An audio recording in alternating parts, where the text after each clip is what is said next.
This episode brought to you by Russian Black Widow mail-order brides. Once they get there, you're going to have a little fun, and then they're probably going to murder you.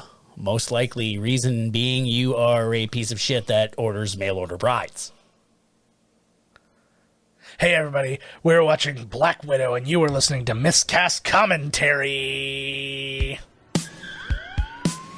You're listening to Miscast Commentary, where two guys have seen way too many movies and have way too much time on their hands. I have come here to chew bubblegum and kick ass. And I'm all out of bubblegum. Now here's your hosts, Joe Findley and Todd Murray.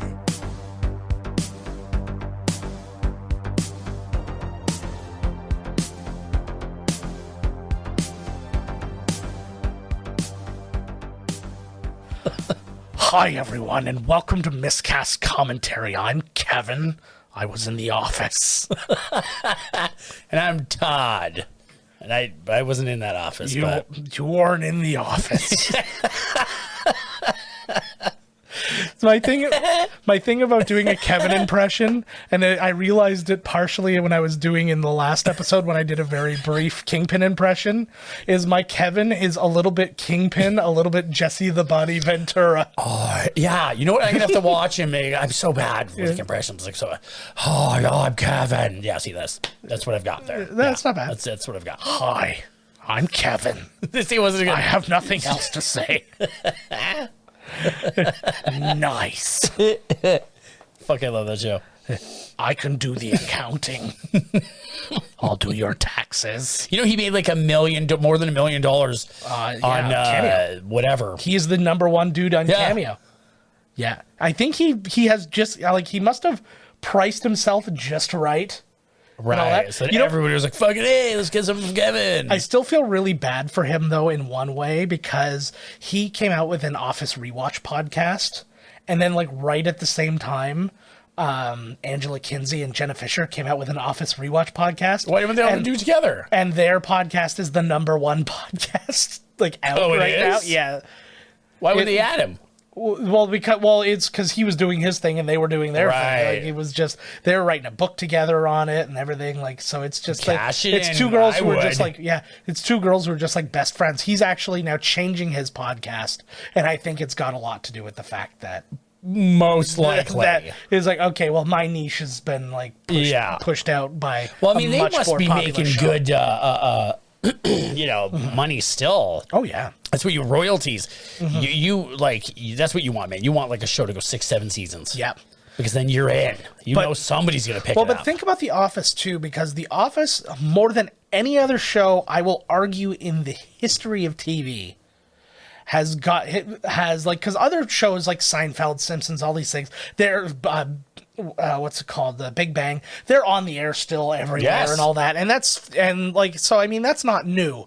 But The Office is the only one that got more popular later. It was the #1 show on TV for a number of years. Yes. And now it's bigger now than it was before. Because now they have this worldwide thing going on, and it's just like, I can't remember what the numbers were, but they were saying like it was the #1 show on Netflix for a while, up against new shows. Yep. And they had to spend a shit ton of money to keep it there. Like when they had Friends. Yeah. They were like, it is costing us so much fucking money to have Friends on here. It's like, we're going to have this for one more season and that's it. Let somebody else fucking take it. Yeah, so what they did, they signed him to a long-ass contract so they can keep him, because eventually Peacock can just take it back. Well, because it's NBC. Yeah. Man, when you get Peacock, you get WWE Network. Yes, I heard about that. That's fucking awesome. Yeah, Peacock's pretty cool, but because also it takes the shows that are, like, running on network, and they're putting them on, too, at the same time, so... Fucking NBC, bud. We did it. The movie here, something? NBC, yeah.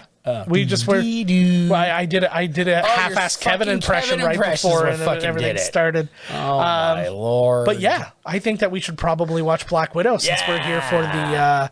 I just realized I played that version of the.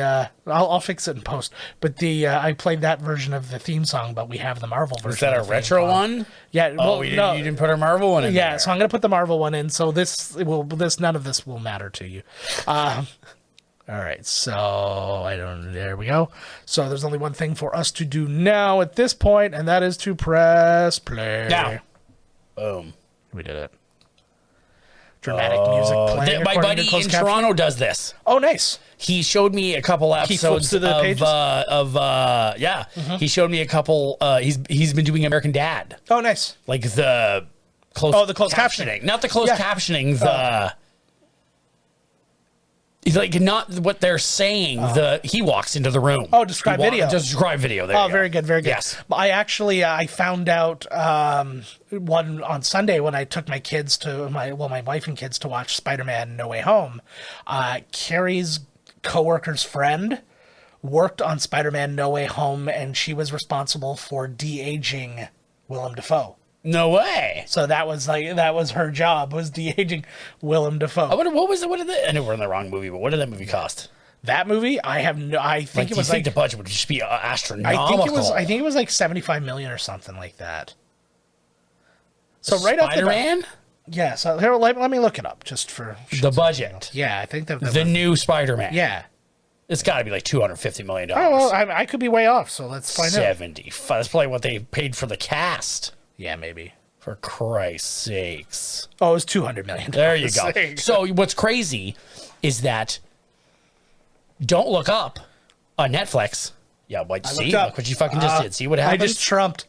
When that movie cost more than Spider-Man.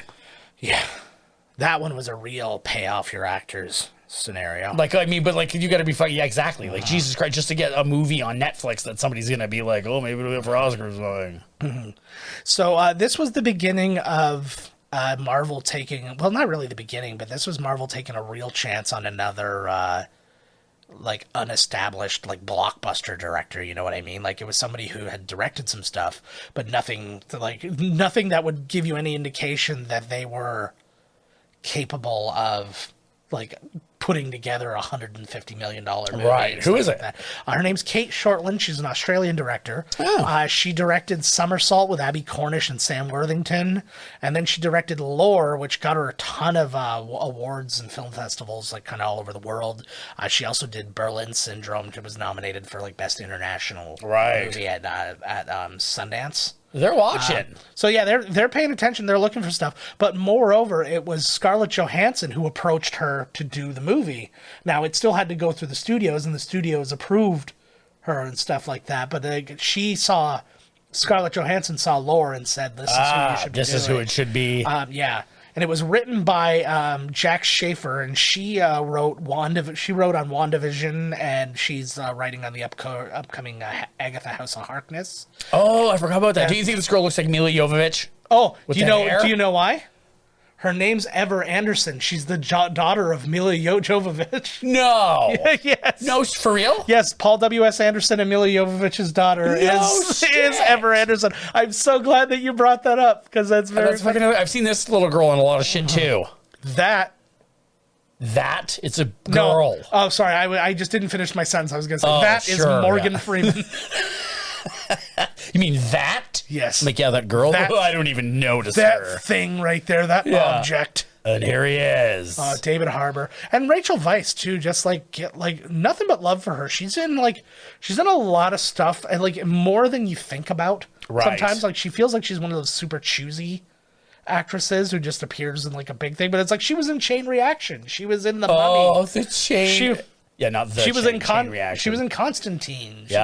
Which, by the way, is Keanu Reeves was interviewed recently, and he was asked what role, if he could go back and play any role again, what one would it be? And he said John Constantine.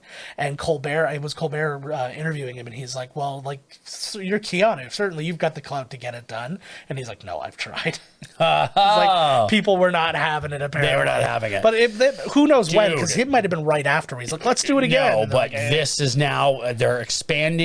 John Constantine is an awesome fucking character. I've seen a few animated DC movies with Constantine, and he's fucking awesome. Yeah. He's their Doctor Strange. Yeah. And he is, he's fucking wicked. This was such a cool opening. It's such a different feel for any of the Marvel movies and stuff like that. What do they have to move again? What's happening here? Yeah, they're moving again. Well, I gotta move again. What a life to live. Pick the bullets up, baby. Pick the bullets up. Yeah. So something that's really interesting. So Alexei here, played by David Harbour, in the comics, he's not the father figure of Black Widow. They're married. Who's married? Alexei and Black Widow. Oh. Yeah. So the Red Guardian. Yeah, it's the Red Guardian. They changed it and made him the... Yeah, it made him more of a father figure. I think just the timeline is such that because she was so young at like the beginning of her MCU time, right? That it's hard to give her like a husband in there too. Like, I dig what they did with it because then it goes against Yelena in there, and yeah. Well, also it really kind of nails down this whole theme of family that they're working on in this movie too, right? I can't believe that's Mila Jovovich's daughter. Isn't that crazy? That is so hilarious. I had the same thing today when I was looking people up. I saw Ever Anderson. I'm like, she looks so familiar. She's in something. And then the first thing that came up is she was in this and like Resident Evil. And then it was like, oh, it's because she's the daughter. Yeah, like, look at that old tape player. I love a good old tape player. Oh, on the run constantly. Yeah. Oh, jeez.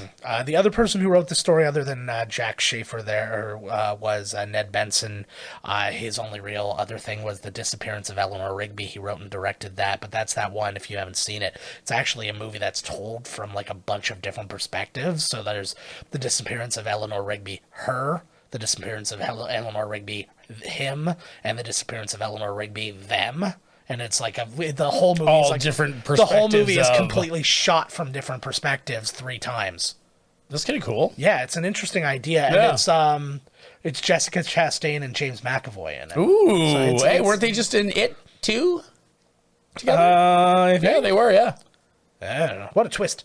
What a scoop! Yeah, I was just going M. Night Shyamalan on him from his other stuff. But Eric Pearson ended up writing the script, the actual screenplay for the movie. He is a big-time Marvel writer. He wrote basically, all the Marvel one-shots, the little short films that they did? He wrote almost all of them. Yeah. He was also a script doctor on Ant-Man, Spider-Man Homecoming, Infinity War, and Endgame. What do you mean? What does that mean? Basically, when like the script's already been written, but they need to do some rewrites, they got to bring somebody in to kind of like... Yeah, it needs a little something. Yeah. It needs a little something. It's like, we need a new scene here that connects these two things, or we need to punch up the dialogue on this, or so he comes in and fixes up the script and then heads out. So he did that on all those movies. He actually wrote the screenplay for Thor Ragnarok, and he wrote Godzilla vs. Kong. No way. So that's the guy who wrote this movie. This guy's doing it right now, eh? He's not nothing. He was also a script doctor on Detective Pikachu and what was the other one? Pacific Rim Rising. Uprising. Whatever that one was. Didn't matter as much in the... And Scott Eastwood, whoo, he's not his old man, let me tell you that. I know, every time, Holy too. Fuck. And it's so funny because there's so many like comparison to the old man things right now, with Wyatt Russell being in Falcon and Winter Soldier. He was? Yeah, he was Captain America. That's right. Yeah. Yes. And Michael Douglas's son is in some stuff, and like, so you've got all these guys, and it's like they don't quite compare. Wyatt Russell was good, but like it's Kurt, like you're compared to Kurt Russell, but like Clint Eastwood he just has such a weird iconic thing about him. Right. But Scott Eastwood, he's just like, I'm just out here trying my best. And it's like, your dad, like, we didn't even really like your dad. He was just awesome. Right. Like, he wasn't a good actor. He was just Clint Eastwood. You're not anything. Oh, yeah. That's a good little scene. Mm-hmm. Oh, this is amazing. Yeah, this is only my second time seeing this one. I really enjoyed it in the theater, though. I thought it was fucking good. I talked to a lot of people who said they didn't really like it, though. Yeah, I've spoken to people too, and I've been like, "Hey, did you check out WandaVision? Did you check out Hawkeye?" And they were like, "I'm not really into Hawkeye. I'm not really into Wanda." I'm like, "What the fuck?" I'm like, "They're Avengers." I know. I'm like, what's the fucking like what? I'll give you a really interesting Hawkeye stat that I read. The Avengers were undefeated. They were 7-0.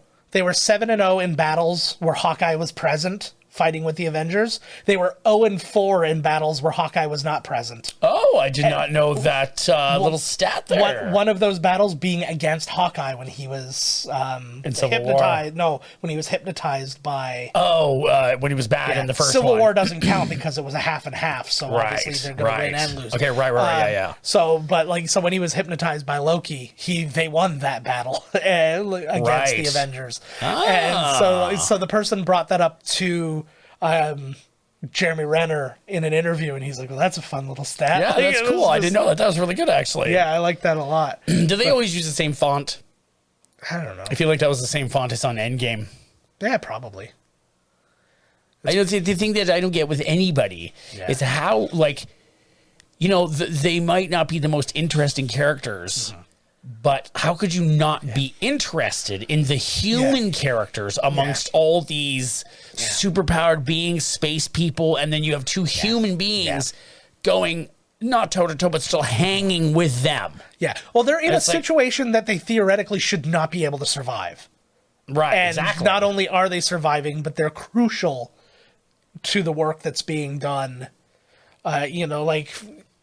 Jeremy Renner helps take out Loki essentially in the Avengers. Right. He hits him. Well, shoots the arrow at him. He catches it. It explodes, and that's where he ends up having his fight with the Hulk and all that. I always love because you always think that Hawkeye's missed, and then boom, he didn't. It was a plan. Oh yeah, Hawkeye and his trick arrows, baby.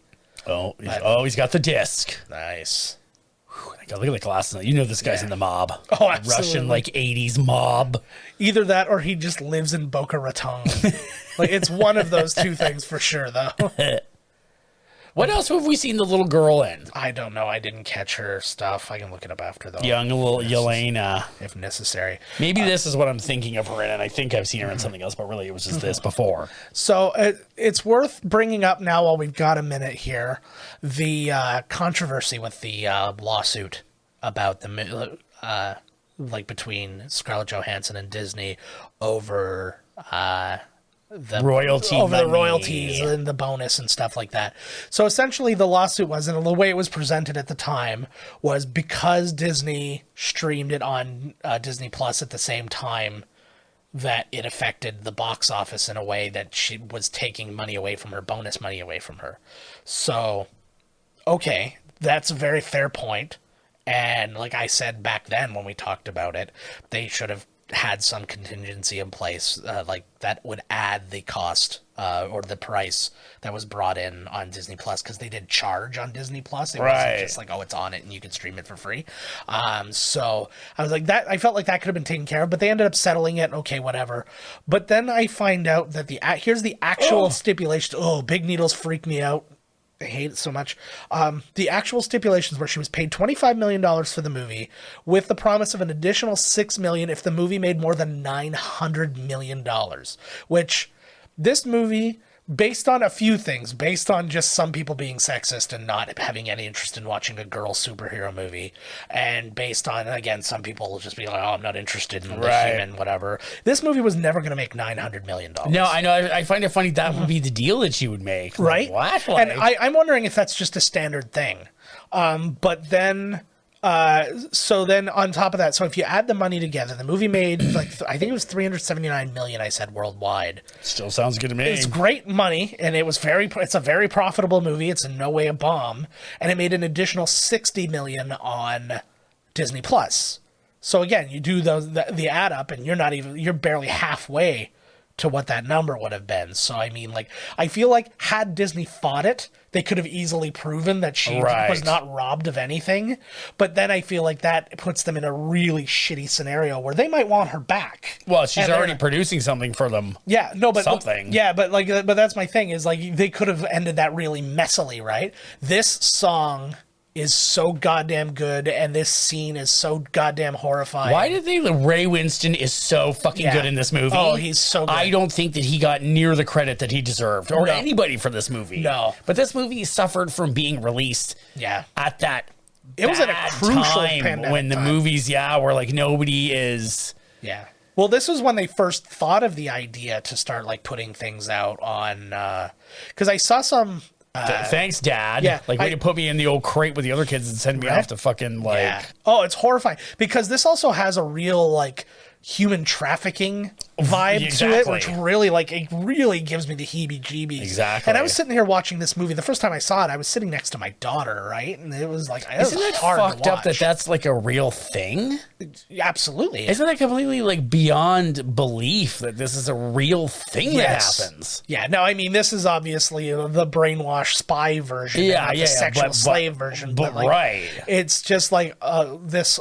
Oh, you can't tell me that, like, nothing awful happened to them other than being trained to be... Oh, certainly. Come on, right? Like, Jesus Christ. But this is also another movie I would watch, would be a movie called The Red Room, or like a TV show called The Red Room, which was just about what was going on here. But, like, doesn't this, like, look like the beginning Diaries. doesn't this look like the beginning of a horror movie? Yes. Like, this reminds me of, like, the beginning or end of the first, or of the remake of Dawn of the Dead. Or something, you know, like, it's going to be a movie where something crazy, you know, like, happens at this facility. You know, like, they're you know, brainwashing, and then they start murdering each other or whatever the fuck, right? Like, and I think it's really worth mentioning too that Scarlett Johansson, during the run of, like, Avengers movies and stuff like that, she's only given so much to work with. Because, again, all the other people are bigger, like, the other characters are just bigger characters, and like, in the terms of the comics and all that. Right. And so they get more attention.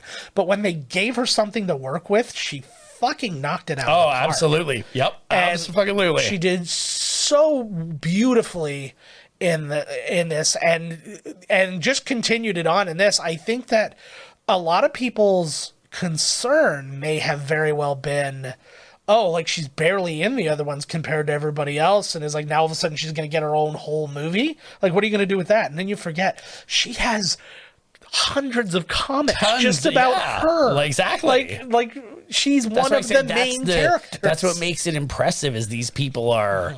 You know, like, Rocket's like, who's been to space? Yeah. You know, and he's like, or who hasn't been to space? And they're like, boom, and it's like, holy fuck, like. Oh, man. Or in the scene in Spider-Man where he's like, then we went to space, and we did this, and then Buddy's like, all I thought was a guy in a rhino suit. Oh, God, he's so like, funny. So funny. And this was actually a huge surprise right off the bat. I did not know William Hurt was in this movie the first time. Like, it was nice. And I actually even said aloud, I'm like, oh, my God, I'm so happy to have a surprise. What's his name? Colonel... Is a Hulk's bad guy. William Hurt. Colonel William Hurt? Yeah. There it is. Yeah. No, he's General Ross. General Ross. Thunderbolt Ross, baby. I wonder if they're going to give him his Red Hulk storyline eventually. I was very curious about that. I think the only thing stopping that, to be honest with you, is the fact that they can't legally put Hulk in a solo movie. Right, that's so fucked. I know. Again, Universal needs to do the exact same goddamn thing that Sony did. Yes. Cut a deal and make some money, because you're not making any money off you're doing nothing. All you're doing is being, you know, like in wrestling where Vince is like, I don't want you wrestling anywhere. I'm not going to use you. Yeah. But I don't want anybody else. So I'm going to pay you some money. You just sit on the bench. Yeah, it's ridiculous. I didn't know that. So Universal owns Hulk. Yes, Universal. So, like, the ones that were made by Ang Lee, and then the other one that starred Edward Norton. Were both Universal movies, but they were given enough of each other, because, like, there is tie-in to the MCU in the Edward Norton one, because obviously Ross was in that and has been in all these ones since. Ooh. But also RDJ is in the post-credit scene of the Incredible Hulk. So it's like they were obviously planning to do something, but it's like it just kind of like stopped dead. It's a bummer that they gave up on the solo Hulk movies. Look at this sweet scenery. Look at this sweet little boat. Yeah. Not, you know, similar to... she just did... she's got rid of something there. I think she just roofied that lake. I think so. The Loch Ness Monster is going to be fucked up. Yeah, those poor kids. Oh, man. So this movie went through a lot in terms of, like, delays and stuff like that. So we had... it was originally supposed to come out in May. Look at this one. Yeah. Did she bring the mattress with her, or did the mattress happen to be there? I don't know. This looks like a place where mattresses are just I agree. Around. It's like in Dying Light when the wife is living on the roof. Okay, we're talking too. Loose mattresses. So it was originally supposed to come out May 1st, 2020. It was supposed to be the first movie of the Marvel Phase 4. They got delayed because of COVID, obviously. Like, that was kind of like the height of the beginning of COVID. So it got delayed till November 6th, 2020. Then it got delayed again till May 7th, 2021. Then delayed again till July 9th, 2021. So, like, it went through, like, a ton of delays to the point where WandaVision had to become the new opening of the MCU. And this was also supposed to be the first appearance of Julia Louis-Dreyfus in a Marvel product, but she ends up making her debut in Falcon and the Winter Soldier because it had to come out first. Oh, wow. So here's Florence. She just stabbed her and like twisted the knife. I'm like, whoa. Well, that's how you make sure that it doesn't heal. This is Florence Pugh, obviously, as Yelena. I like her. Yeah, she's fantastic. Yeah, she's good. She made her big break in Fighting with My Family, the Rock WWE Rock produced Stephen Merchant directed movie. She was in Little Women, for which she was nominated for an Oscar against Scarlett Johansson. No way. Yeah, they were both up for Best Supporting Actress. I was just at somebody's house yesterday, and they had paused Little Women that had her in it. Yeah. Was it like a scene that they were like turned on by? They're like, oh, this is right. I gotta pause it. Yeah, it was like the shower scene. Yeah, there you go. They're all in there. Obviously, for people who don't know, spoiler alert, but she is in Hawkeye and plays a pretty major role towards the end. Oh, what is happening here? I don't know, she's just stabbing herself with some shit. She just pulled out her tracker. Yes. Like, no problem, eh? Yeah. Well, yeah. She got sprayed in the face with some red biz. I mean, it's a little bit of problem. Something's happening to her because of that red shit that was just sprayed in her face. Yes. And I believe that's the cure for the like brainwash. Right. Okay. Yeah. So that's that. But she's in that stuff. She's got a bunch of stuff coming up. She's in Olivia Wilde's "Don't Worry, Darling," which is a bunch of it's like an all-star cast. Got a lot of people in it, right? So Olivia Wilde is she's in it, but she's also directing it. Oh yeah, and she's directing obviously her new husband, Harry Styles. Yeah, and speaking of which, too, she is directing a Marvel movie coming up. I just don't remember what it was. When did she get into the directing? I don't know, but she directed a few things now. Oh, then Florence Pugh also going to be in Zach Braff's A Good Person with Morgan Freeman, and then she will be in Christopher Nolan's Oppenheimer with Robert Downey Jr., Matt Damon, Cillian Murphy, and Emily Blunt. Of course, Cillian Murphy's in there. Of course he is. If it's a fucking buddy movie there. Yeah. Well, I mean, it's so funny, too, because it's like, you know how much he likes him because he's like, well, we wanted him for Batman. I'm like, you shouldn't have wanted him for Batman, but... Right. I was like, I think he was great. I think he was great as Scarecrow. That was a great role for him.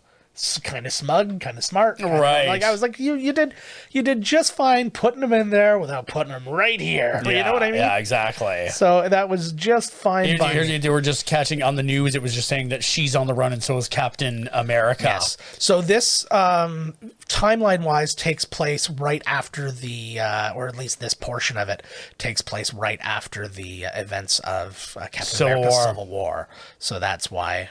What's happening is what's happening. I love too in like Endgame where they're like, Tony Stark is like, well, there is no Avengers. It's like, yes, they are together, just not with you. Yeah, exactly. Like they've been to Wakanda, they've been talking to Black Panther. Yeah, Buddy's there, Bucky. Yeah. Then you've got like all the guys hanging out with Captain America. Yeah. When they show up, it was just Captain America and Rhodey. Yes. Was it Rhodey? Right? Is that name Rhodey? Yeah, Rhodey. Machine. Yes. Iron Man machine. Iron Giant. There you go. Yeah, that's the guy. Yeah. War Machine. Well, Iron Chef.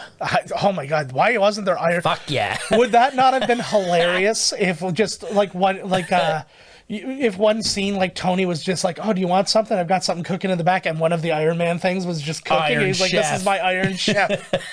Totally. I think that would have been wonderful. Actually, we got to talk about some iron too, because there's an iron related thing in this movie that we got to talk about as well.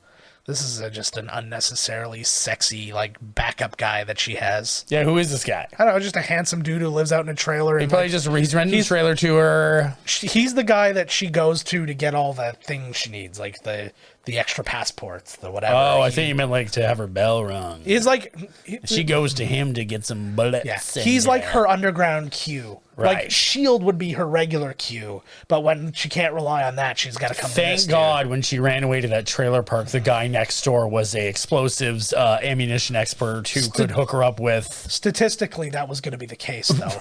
Yes. That was, They always are. yeah. Budapest. Are they speaking Russian? They're even arguing over the. It's Budapest, and he keeps saying Budapest, and not Budapest. Uh-oh. He resold the flat. I do like little things like that when you, like, it's something that always kills me in books because it just feels like wasted dialogue, but in a movie I let it go. Like any like small talk in a movie just humanizes them. But in a book, if they had like 8 lines of the book with them arguing over how to pronounce Budapest, I'd be like, what the fuck are you doing, you stupid book? What? Like, Stupid words. well, no, I literally had Which would be the same thing if you were to read like the script for this. It would be written right. No, I know, but it's just like a good example. Oh, so here they're watching Moonraker. There are a lot of ties to Bond in this movie. For example, Rachel fuck. Weisz is married to a Bond. She's Oh, married to yes, Daniel she Craig. is. Yes, she is. To a Bond. Olga Kurylenko. To Roger Moore. She's married Yes. to Roger Moore, yeah. Olga Kurylenko was a Bond girl in Quantum of Solace. David Harbour was in Quantum of Solace. Oh, yeah, that's right. Hey, that's a good... something's going on here. And then if we just go deeper into Marvel, Jeffrey Wright is the voice of the Watcher in What If, Yep. but is Felix Buddy Leiter, in- and there's a lot Look of at that this. going on. He's Norway, right? Is that what it said? I believe so. What a fucking place, man. God, it's so beautiful. I would love to go there. They have great everything. Yeah, just Their- a little everything. quality. Their of life. healthcare, exactly everything. Their agriculture is like completely sustainable with like no way. Oh, fuck. Oh, checking out the scenery. Yeah, never ever do that. Taskmaster is a super cool bad guy. Mm-hmm. I didn't give a shit about the reveal at the end either. I was like, I don't give a fuck. It could be anybody. Yeah, that's true. Fire, right? Like, Yeah, it was. Yeah, this one felt kind of unnecessary to me. I feel like agreed, though. Yes. I agree with you. what? But I agree with you that it was unnecessary. Yeah, But, yeah. like, I don't really give a shit. Yeah. You're talking about the reveal, right? Oh Like, no, I didn't. I was saying like this was unnecessary. I'm thinking like it was like to have the character be who they were, which is like what is the name again? It's I know it's Taskmaster, but it had a name like Ray Master or something, Whatever, like, yeah, something yeah. silly like that. But it was like that could just be somebody that he hired. Like it's okay to Right. just have somebody that he hired. It doesn't always have to be the daughter or the Exactly, you know, like, yes. or the you know. It doesn't have to be whatever. a twist every time they take the damn mask off. Yeah. Or if it was going to be a twist, it needed to be something huge. Like that needed to be Clint in there or something. something. Like it was. See, he's got like I only remember this character Yeah. from the Spider-Man video game on PS4. Yeah. And he would, Taskmaster, Yes. he would use the offense and stuff of the people you already know. Yes. So, like, he's studied Captain America, and you saw in the video that they just showed where she was coming in, he was watching Hawkeye Yes. fight. So he's got, like, a shield like Captain America. Yeah. He's like all the Avengers kind of rolled into one. Yeah. He's whatever he needs to be. Right. He's good. But with even the- obviously he's not going to have the strength of the Hulk or anything, but the fighting ability, Yeah, yeah. the techniques, yeah. Yeah. He's not studying the Hulk. Yeah, what are you going to study? Yeah. Imagine he like tries to pick up the car. And Yeah, stuff. not happening, yeah. But I like this scene too because it gives you kind of a lot of like the mirroring of the. The mirroring the movements and stuff Oh, like that. the briefcase. She needs the chip. The disc, the floppy. Yeah. Well, and this was another one of like the big gender swaps. They were talking about all the Marvel gender swaps that have happened and stuff like that with the Ancient and Ghost. And I think it's good. Like, I have no issue with a gender swap. From like, especially for characters that I don't like particularly know very Or well whatever, something. yeah. But like, it's just it's one of those things where it's like I don't know if they just wanted it to be like a woman fighting Versus a woman, a for the woman, say, so yeah. which is fine. But I don't agree with what just happened there. where it was like there's not a person under the mask, where it was like this is not your prime directive. Yeah, but I'm fighting this person over the briefcase. Yeah. So why would I just turn my back on them? Yeah. You know what I mean? Like, oh, sorry, I am not after you. I am after the briefcase. But there is a brainwash aspect to it as well. Like, Right, it's yes. not like they. So you know what I thought about that you had said, I say, you know, before, you know, and you were like, get the fuck away from my family. It's 4 a.m. How did you get in the window? I'm like, Yes. you know, I've been thinking about that a lot. No, I've been thinking about when you said, which is totally the truth. Yeah. In every one of these movies, they fight someone like them. Yes. Like it's wizard versus wizard in you know, a thing. It's Hulk versus another. And then it's like super soldier versus super soldier. And wizard versus like, and I'm like, Yeah. oh, I was like, I never really. And sometimes it makes more sense than others. Like for like wizard versus wizard. Well, it makes sense because they're like in. It was That's who really you'd be them. battling. It was them together. Right.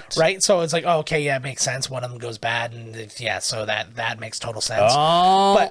But then it's like, you know, like when Iron Man went against Ironmonger. Right. I was like, that didn't necessarily have to be the bad guy. Like he didn't also have to be a machine. But like it was even with like Spider-Man, like it has tons of bad guys who are not spider-like. Right. But then also has Venom and Carnage who are Right. spider-like. And, like, so, but yeah, there's a lot of that going on, and I get it. Like, you know, it makes sense because there's stakes to knowing that you are facing an equal. Yes. But like, because sometimes the unknown, you're like, this person's gonna beat that person. But it's Wolverine. He's gonna. Yeah, kill but this it's guy, no also problem. always like it's the origin story. Yeah. So you're fighting somebody that's like you. Yeah. Because that's where it began. You know what I mean? Yes. Like, he's fighting Mordor. They were buds. Yeah. Then they turn, and then it's Well, and it would make sense too, like even like if what they did in Iron Man, like it almost would have made more sense that if the first bad guy in Iron Man would have been the bad guy from Iron Man 2, who was already Whiplash. working. He No, could've been so not even cool. Whiplash. I was talking about Sam. What's his face? Who like he developed the other robots. Because he was already working. He was already the big Lebowski, the dude. Yeah. No, not because he was the bad guy in the first one. That's right. Jeff Bridges. I'm talking about from the second one. Who was? It was Whiplash. No, he was one of the bad guys. He wasn't the only one. The other billionaire. Why can't I The not? guy who pretended he was Mandarin? No. That was part That's 3. I remember a second. I did not like 2 so much that I'm like, oh, I just. There was parts of 2 that I liked, but not enough. Oh, look at this. Sister versus sister. Yeah, this was cool.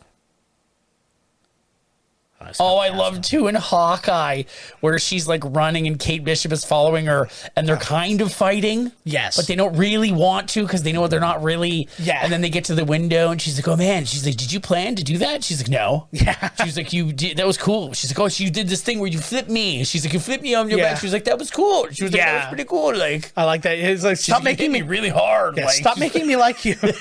Sorry, like- it was Sam Rockwell. Sam Rockwell. There we Yes, there you go. I had said Cool. Sam Worthington in our previous episode, and that's all that kept coming back to my mind. I And I'm forgot like, he it's was fine. in there. I'm surprised they. Yeah. I mean, he must have died. But he would have Surprised been. they brought him back. But that would have been a good bad guy because if it's like, so imagine Robert Downey Jr. is going through what he's going through, and in the meantime, this guy's developing weapons, and now he's in a place where he's trying to take down the weapons, and then he's like, well, I'm gonna do like so. Like then you'd have like that thing going on, and then find out that he's the guy who got. Tony Stark kidnapped, right? So he could sell his thing. Like I feel like that would have been a more like as natural, and there was more to it than Tony just accidentally being there, you know, for whatever. Yeah, like it was it seemed like the terrorist group that had taken him were just kind of like, whoa, like let's steal this guy. He's from America, you know, whatever. Yeah. Well, and they do say too that like they do make the point that Jeff Bridges is the guy who arranged that. But like I feel like it just would have worked better the other way because like he wasn't trying to make that. He became essentially a bad guy so he could take over Tony's company, and that was like it. It was just like a hostile takeover of the company instead of becoming like the next new big thing. You know, I don't know. Did they really think that they were going to get somewhere other than right here? Yeah. Like if me and you This is like the miscast commentary of the movie where we're both Mr. and Mrs. Smithing, where we're actually both, whatever. Yeah, but you could beat the shit out of me. No. You think this. Okay. Until we start fighting. I'll cheat, don't get me Until wrong. we start fighting, and then it's like, wow, you got mad skills. Yeah. And then, but it wouldn't even get to that. If we entered the same room, I'd be like, oh my God, I'm like, we're supposed to kill each other right now, but let's go have a drink. Like, let's go eat we'll just fucking say we didn't even run into each other. Yeah. You know what I mean? Of course, they're sisters. Do you think they're actually one of them is going to kill the other? We'll just remember all of our wrestling matches of back in the day and go, I don't want to deal with that shit. My back hurts. I don't want to even do that to you anymore because that'll hurt my back. I know, right? See, that was the big thing with me and Todd fighting each other in wrestling because he was so much bigger and so much stronger than me. I had to fight meaner. Like if I did like an ankle lock, I had to give her because you were good it at the was hold, so you really had the because it's all I could moves. do. I remember the one time coming at you and you got my arm and I was just like, holy shit! I was like, that's it. I was like, that's it. Like I did know things, but it was just like, it was like it was things that I didn't want to do. But it was like it's the only thing. It's the only way. Gas pedal. Oh god, gas pedal. Mantis was my only strike. The mantis. I'd go like this. I go mantis, and then I'd take these and I'll jam them between the ribs or something. The mantis. It really destroyed lives. It was very good. Oh, my ribs hurt right now just like hearing the man. Oh my god, I forgot about the mantis. It's back. Blood. Oh shit. So actually, the front runner for the role of Yelena was originally Emma Watson from Harry Potter. Saoirse Ronan was also in the running for that. Is that how you pronounce that? Yeah. Wow. Yeah, I only found it out very recently. Fuck. His Saors. There you go. That's Saors. Saorzy. Yeah, it's ridiculous Irish shit. Shasha? What did you say? Saoirse. Saoirse Ronan. Saoirse. That's kind of cool. But so basically, though, Florence Pugh actually won the role based on her performance in Fighting with My Family. I should watch that movie. It's good. It's a good movie. Have you seen it? Yeah, I've seen it. I'm thinking Stephen Merchant directed it. It's like the rock star things. Yeah. What a weird. Yeah. Like, why the fuck would Stephen Merchant direct the movie about the rocks? Like, yeah, I don't. Well, it's not even about the rock. Sorry, like Paige. It's about Paige. It's the rest of Paige. Yeah. I don't know. He was just like he's doing stuff. Fuck! Here we go. Yeah. So far, lots of action. There was a lot. There has been a lot. There's been a lot of Yeah. So I guess they had been trying to make of like a Black Widow movie for a long time. Basically, her entire run in the MCU, they've been trying to do it, but Marvel, to its credit, wanted to do it, but also to its detriment, was fully aware that people were not ready to embrace a female-led superhero movie. You do it anyways. Yeah, good. You force it. You that force was the moment, and that's what essentially happened. That's why it got beat out by Wonder Woman for doing that, because they waited and waited and waited, and then Wonder Woman finally did a solo movie. Yes, big time. Oh, absolutely, she earned a solo movie, but so that was its thing. But actually, once upon a time in the early 2000s, it was a property, Black Widow was property of Lionsgate before she did Iron Man 2. Right. So actually, what's the guy's name? David Hayter, who actually wrote, this is very funny for you, he wrote the X-Men movies. Oh my God. And he wrote the X-Men movies and he wrote The Watchmen. And he wrote a script for Black Widow in 2004 for Lionsgate that obviously just never got done. Look at it's all chicks fighting, bud. Yeah. I'm into it. Yeah, but if they're not slapping or pulling hair, I don't understand any of this. That's fine. Yeah, this is can we really give it up though? This is a level of vision where you really got to give Kevin Feige. It's unacceptable that she landed on her feet there, but I'll let it slide. She's Black Widow. I know, but she literally smashed her face on a dumpster on the way down. She smashed her face in a bunch of shit. That's true. Okay, I can't argue with that. I believe that the Natasha and Hawkeye, they are human, but I give them there's a little bit more going on. Yeah, there's a little bit more. They're not super soldiers, but they can take that kind of shit. Well, that's fine. I think there's a will that just also comes with it. Of course. You know? She's going to be a little bit more beaten up. Yeah. Or like when what's her name, Yelena's like smashing Hawkeye with like a crowbar essentially in his face next to the fallen down Christmas tree, which is a cool moment. Yes. And I'm like, he has got to be toast. And then he gets up and he does the whistle that they did. She's like, how do you know, Martha? How do you know, Martha? And I was like, but I don't care. Good moment. Cool moment. But then when he gets up, I was like, he should have been a fucking bloody pulp. Like, Yes. like, holy, well, this is why I say there's a little bit more going on. Yeah. Nah, Super shit rubs off onto them. I'll buy that. Yeah. Oh my god. Well, and Hulk literally was probably rubbing off on her at certain points. So they had a thing. Scarlett Johansson apparently asked Colin Jost, her husband, to like run lines with her and stuff when she was still learning the script. The dude from SNL. Yeah. Yeah. And he refused because he didn't want the movie to be spoiled.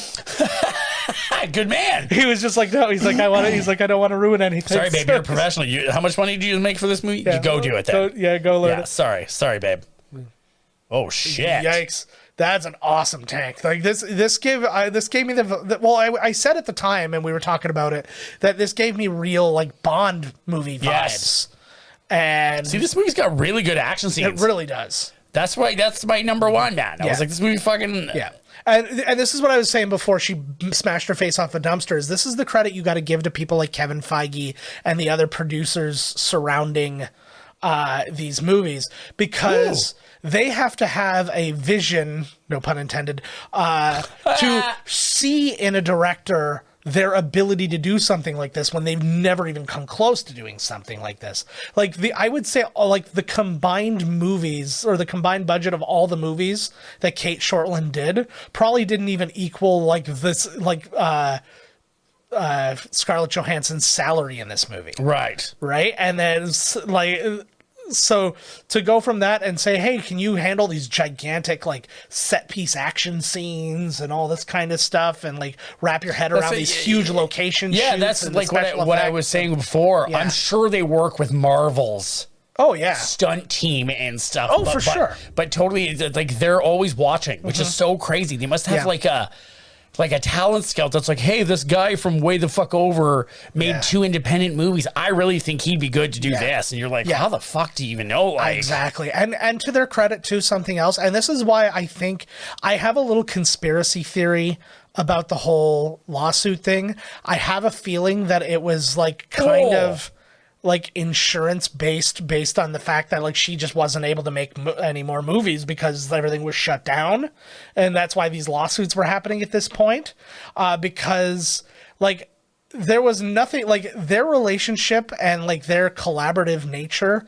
in this was so good, according to at least what my research says, that like I can't even like picture a world where she's trying to sue them. Right. Like literally this movie, she had a hand in getting to pick the director. She's the executive producer of the movie. The movie was written because like the way the movie was written was constant conversations with her about her character. So she had a hand in writing the movie. Like, or at least like a part of, or at least like developing the character and like all that kind of stuff, right? And it's just like it's just unprecedented. They weren't talking to friggin' Chris Evans about Captain America. That was awesome. That was really cool, actually. Yes. Yeah, they just tell you this is what you do. Yeah, they just. You know what? I'm gonna say something right now. I don't know what the deal is between the two things. Yeah. But I feel like you're very much siding with Disney. Well, I don't know the deal. I'll tell you. I don't even care to be honest with you. No, I'll tell you. I wasn't until I saw the actual deal today when I was doing the research, and I was like, she was never going to. Fuck that movie. Gonna make $900 million. I was like, it was never going to make $900 million. It seems unfair that that's the benchmark that they set for it, and then. In a pandemic world, it was that much further not going to make $1 billion. This Taskmaster was so confident he just took the escalator all the way down. Yeah. He didn't even slide. I would have grabbed his shield and fucked off with it. This looks like if you just took when sometimes you like cross over your toys because you've just got like, I've got a bunch of G.I. Joes and I got a bunch of He-Men and they're going to fight, whatever. This looks like they took a G.I. Joe to fight against Marvel characters. Right. Like he looks like a Cobra Commander variant or something like that. And I keep saying it is a girl. But well, no, they're calling him he as well. That's for true. Yes, because they're sexist. Yeah. But, that's... I also feel like he wouldn't be as dumb as to fall for this move. Like, he's the taskmaster. Yes. Well, but he's just doing his task. Or this would just be a ruse. Like, he thinks, and then he's going to be, boom, he's going to pop out right next to them in the thing there, you know. Yeah. So this is actually one of the things they're pointing out right now. They're in Budapest, and this is where she and Clint hid for 2 days as part of... You remember in Avengers where they're like, it's just like Budapest, and he's like, you and I remember Budapest very differently. This is a part of Budapest where they were like, they basically, the two of them had to take on an army. It was her first mission that got her into S.H.I.E.L.D. And like, it was the two of them taking on literally everybody. And then you think they would have sent the superhuman with them or something, right? Well, their superhumans weren't really a part of it yet. Right. Like, this was before even Iron Man. So it's her and Clint. Yeah, it was just her and Clint, just as S.H.I.E.L.D. like operatives. And she said they hid out in there for a couple of days. In that very vent. Yeah. She's like, here's his mask. We didn't wear a mask. So this is part of the Budapest thing too, right here, is actually him killing her daughter. Who? Well, so that was Ray Winstone and his daughter. Ray Winstone. Am I pronouncing it wrong? I don't have a fucking clue. Okay. Winnie Who am I Ray. to tell you? I don't know. But I'm allowed to be wrong. It's happened. We both can't be wrong. Yeah, statistically, it's got to be one of them. So then you find out it's like Weinstein. And I'm like, what? He's like, he's like, I don't pronounce it that way anymore for obvious reasons, but so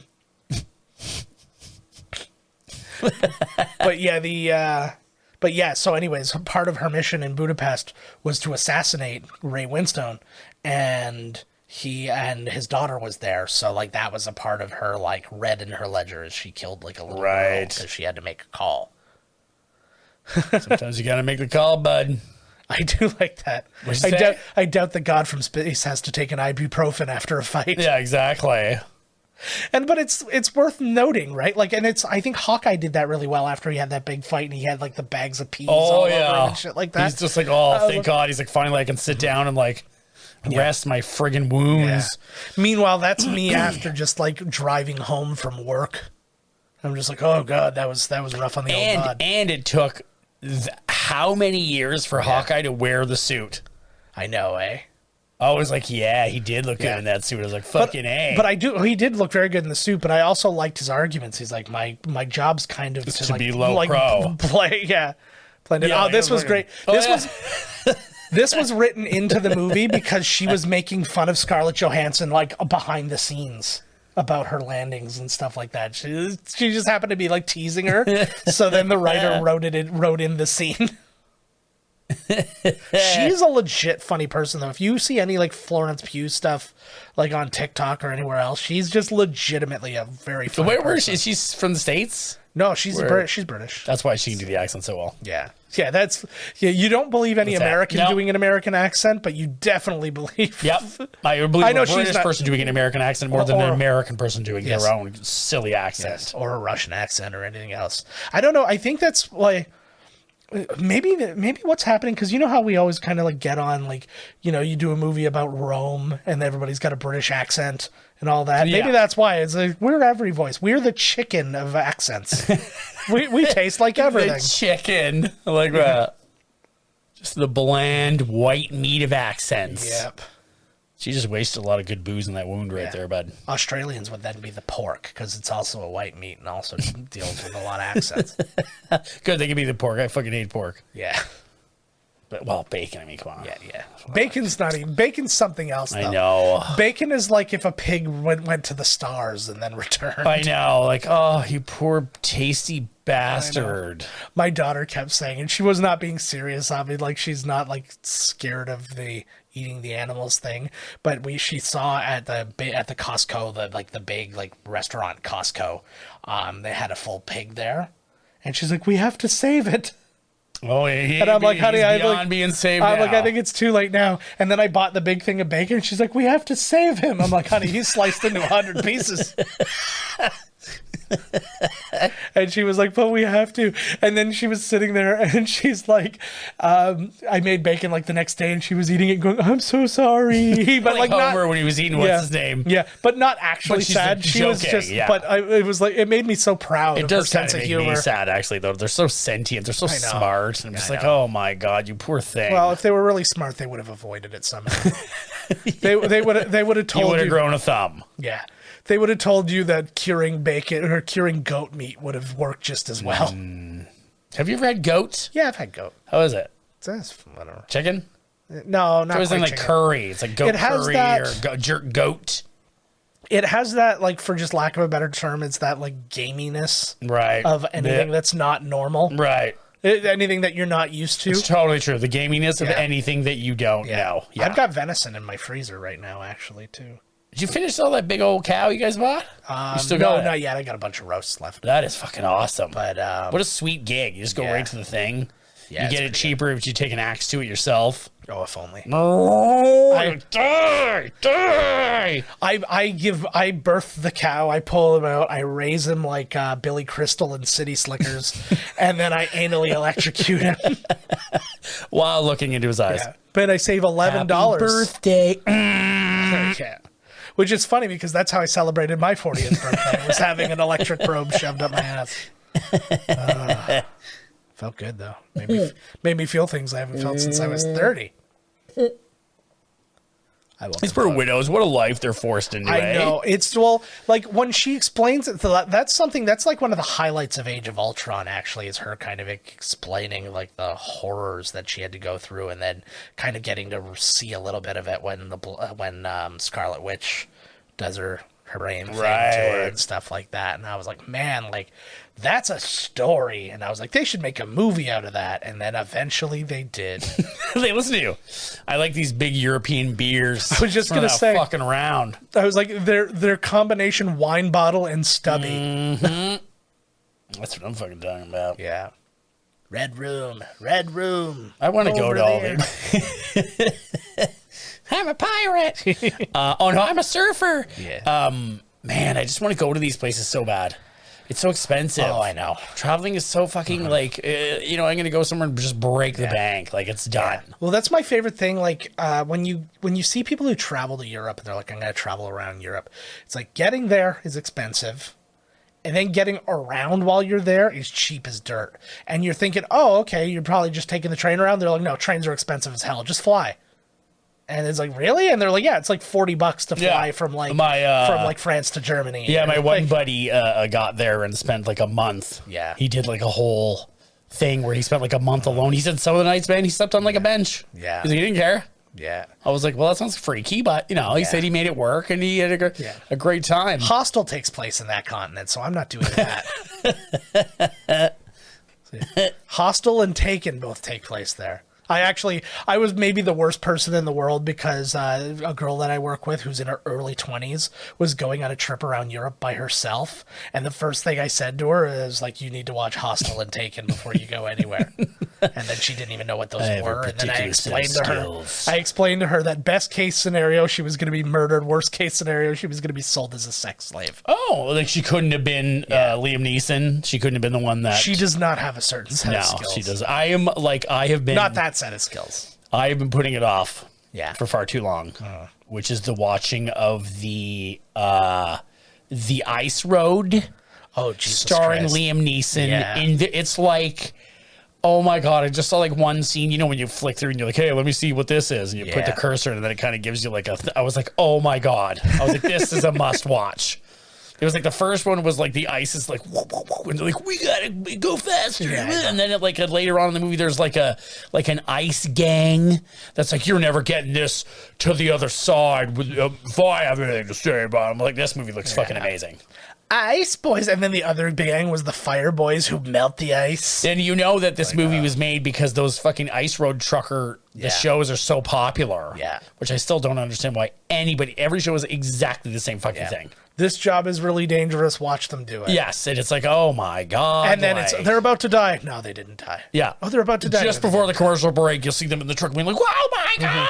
And then it between comes back and they're just like, oh, that's my jam. Yeah. And then you're like, and like all of them, between seasons, one of them dies, and you're like, oh, did they die doing their job? No, they slipped in. Like, literally, the storm chaser guy slipped in the shower.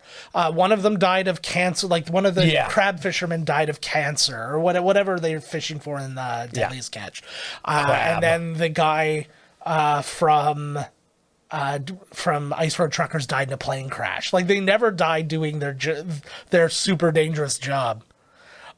This version of David Harbour is the best version of David Harbour. I think this is the real David Harbour. He grew this beard specifically for Stranger Things, and I guess he gained weight all the way up to he was up to like 280 or something, but then for the flashback scenes he had to lose 60 pounds. So he would like look like in shape version of himself. So this is him. He's all obsessed with this fight he had with Captain America at some point, right? Yeah. So now the question becomes, because just from a timeline standpoint, they could never have crossed paths, right? Just because like he was in the ice during basically his whole life, and then came out like or it's a story that they just never told, you know? So here's a guy they're going to call him. No. What? It's the other timeline. See, that was the next thing I was going to talk about, but I just got interrupted by this guy showing up. So this guy, he calls him Bear a couple times or something like that.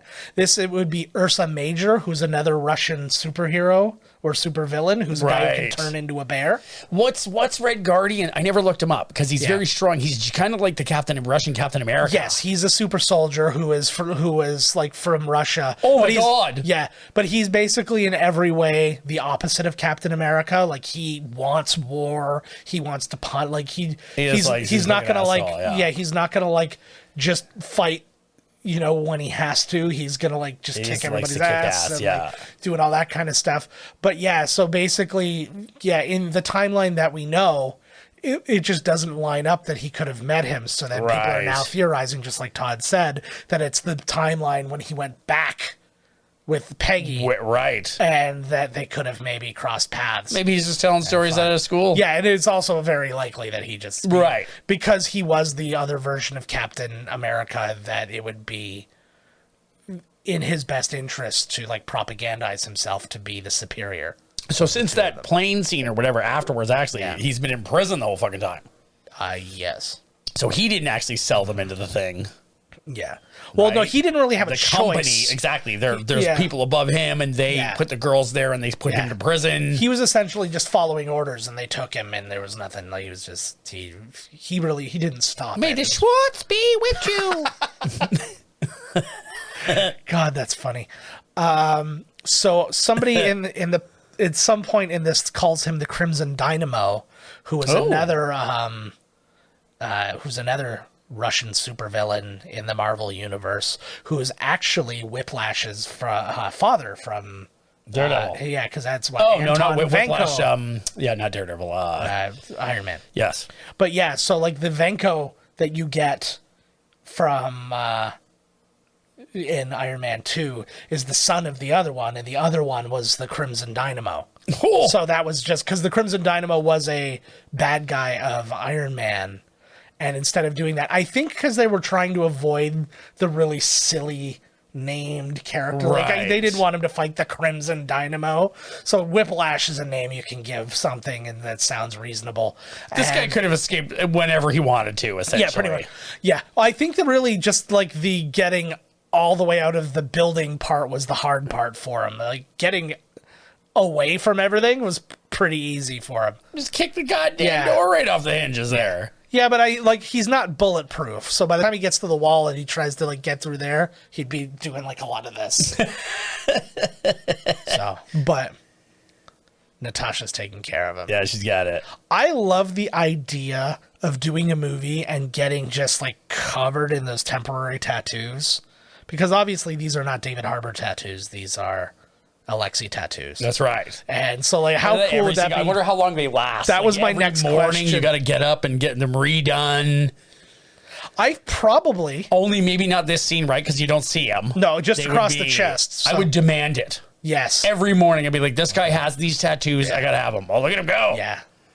I really like his movements there were very much like Sabretooth. Yes. But I like that because I like when they do a decent job of that, where it looks like he's using his muscles just being and his pulled weight. by the wire. Yeah. Yeah, exactly. Yeah, barely touching. I'm like, That's hard. Speaking of which, I saw a great scene of when they were testing Captain America, like outrunning everybody, all the Wakandans and stuff like that in Endgame. Right. So they had him on wires and they were pulling him, and he was just doing like this.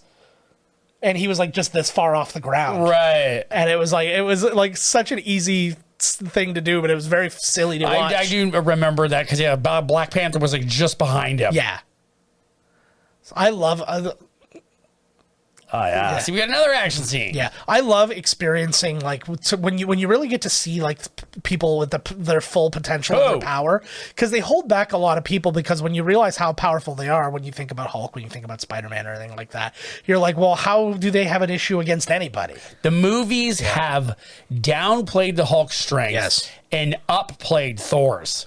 Yeah. He is so goddamn strong in these movies. It is fucking unreal. Well, I mean, Like holding on to the thing while the star like shoots through him to Yeah. make like Stormbreaker and shit. I'm like, Yeah. holy shit! Like, yeah. Well, it's one thing though that I would at least defend from a standpoint of quote unquote reality is he's made of like Hulk is made of stuff of Earth. Even though he's like invulnerable and all that, he's still made of Earth, and he's Earth kind stuff. of he is bound to its rules. Right. Whereas Thor isn't. He's from a place that is like objectively superior in every way. Like their weakest person could take on most superheroes. Oh, totally. Like, so it's like that kind of thing. So then when you say, okay, he's essentially a god, then you're like, okay, yeah, like, yeah, the star thing probably seems like a bit much, especially given the fact that like Loki, well, I guess Loki wasn't but when you look up like who's the strongest, Yeah. they always go into like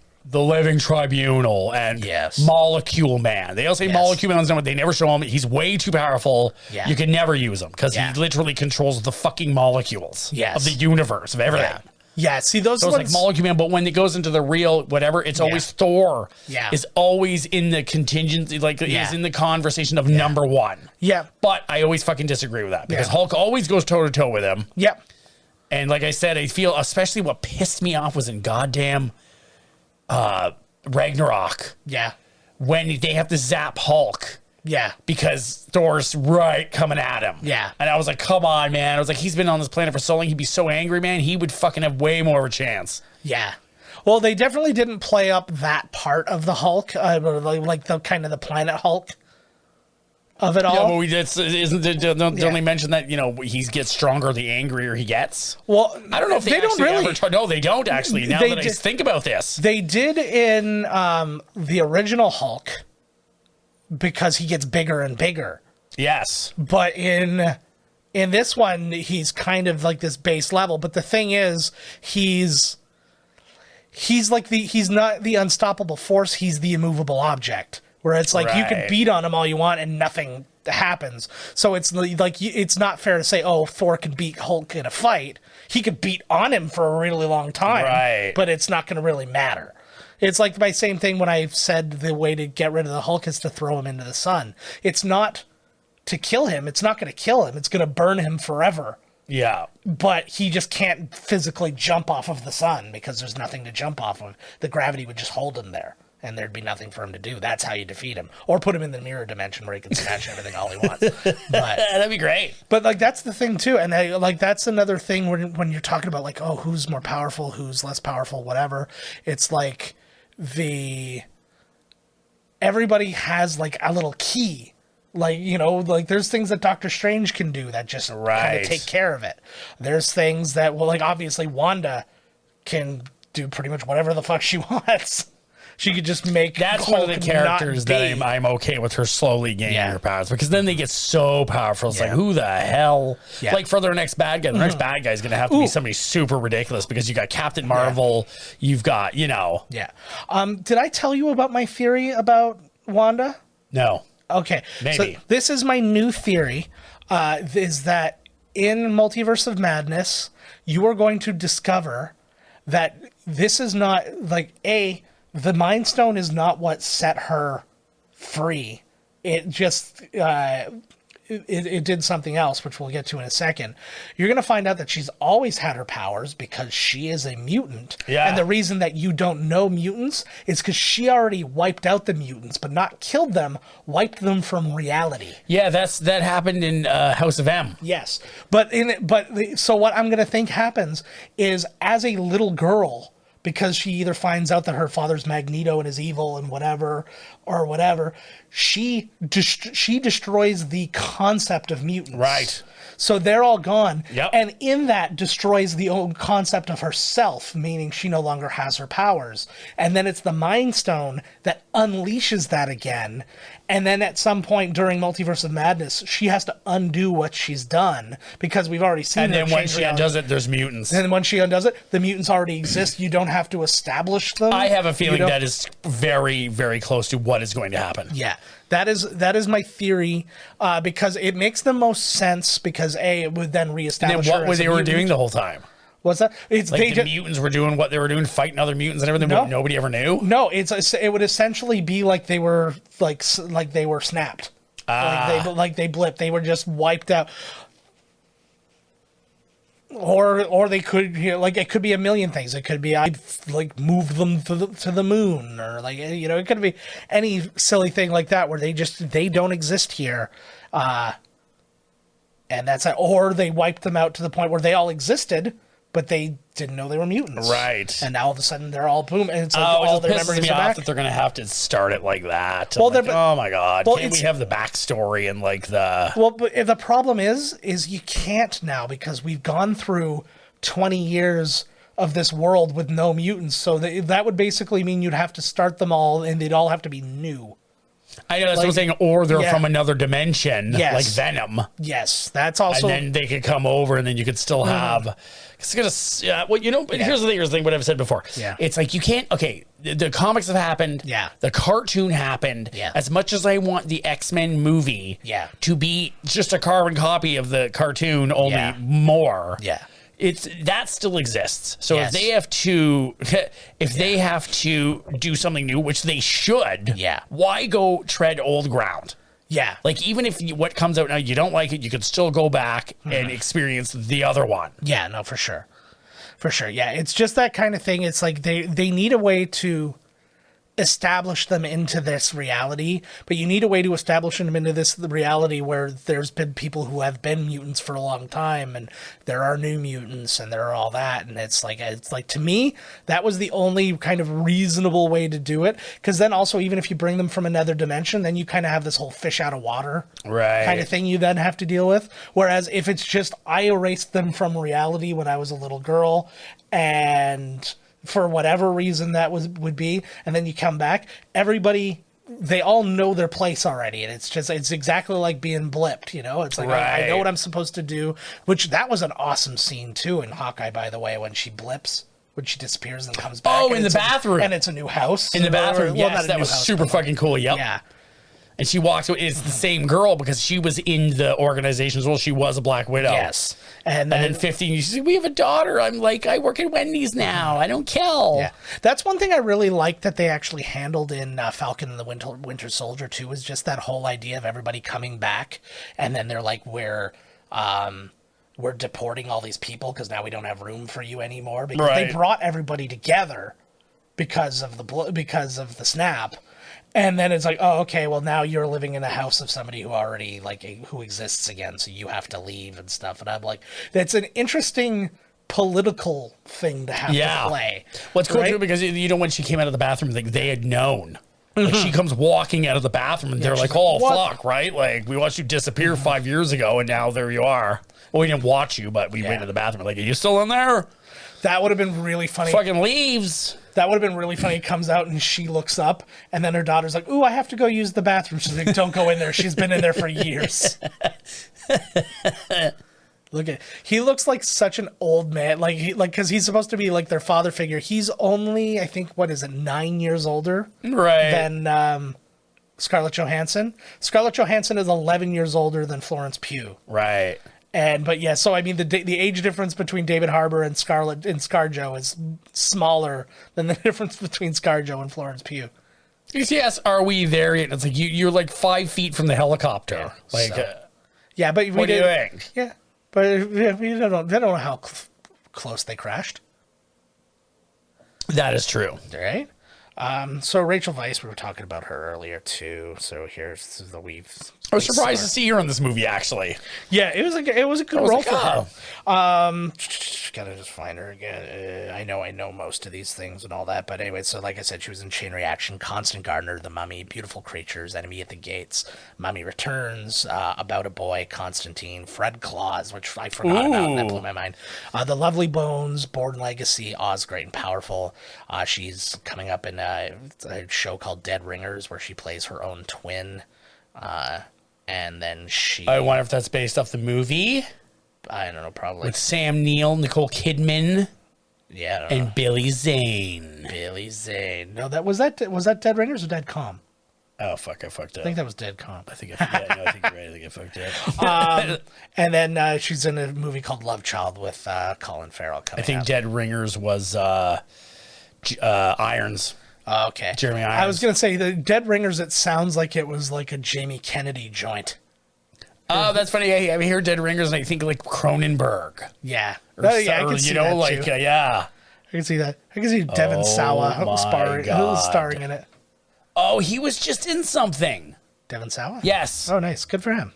I like him. Like a Sharknado-esque kind of one of these. It was like part 4 or something of Wonderful. something. Oh, it's family reunion. They're all pissed off. Yeah. She's got her James Bond snow gear on. You're supposed to be able to see somewhere. You're supposed to be able to see this blue mask of hers. She is also a villain in the MCU. She is Iron Maiden. No way. In the Who? MCU. Rachel Weisz? Yeah, Rachel Weisz. And she is one of Black Widow's like biggest enemies. No way. Yeah. I think it's right here. You can see them in the back right there. Yeah. What is that? Her old mask or something? Or is that Iron Maiden's mask? Those are the Iron Maiden masks. Like how they do that kind of thing. Yeah. Well, it's good because it's such fan service to the right people. A little fan service. But it's like... just for you to be like, oh, yeah. Mm-hmm. But it's the kind of thing where it's like, you're not then talking down to like kind of the average fan who's not going to know that. You're giving it to the people who are like, hey, you're really going to enjoy this. But then to the people who aren't going to know, you're like, don't worry about it. You're not even going to notice it. And I was like, oh, yeah, he hasn't seen his old lady in a long time. Yeah. He's been in prison. Mm-hmm.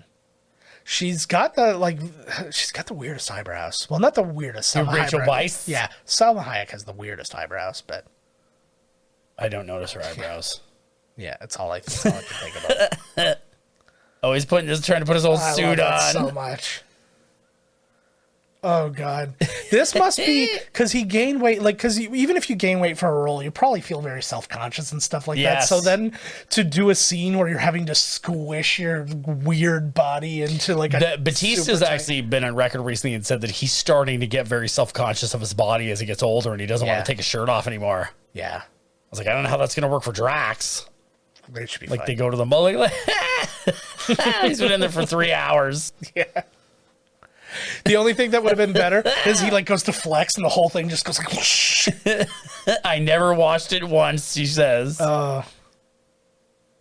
See, but like his helmet, like that is basically a carbon copy of Captain America's helmet, just with the I like this whole stuff design with them where they're like, I'm whipping it out. All right, finally. Oh, his belt's like jabbing my gut. I'm calling HR, baby. Oh, I got like the train tracks going on under here. I'm like, oh. It's something you didn't know about Todd is he's a quarter bread dough. A quarter? Yeah. Yeah, I got the old Sovid. Feeling yeasty. Just like my favorite vages, nice and yeasty. Oh, God. See, look at that. Drinking the old vodka. He's like, yo, I haven't... No, I knew that's what it was. I didn't even see what they were saying because I'm too busy playing myself. He's horny as fuck. fuck. You're damn right. He's been in prison fighting off all these dudes. Mm-hmm. I like when my favorite, like, really corny, like easy joke. They did it in Arrested Development, but it's that kind of thing where he's like, I haven't had sex in 3 months. He's like, you've been in prison for 10 years.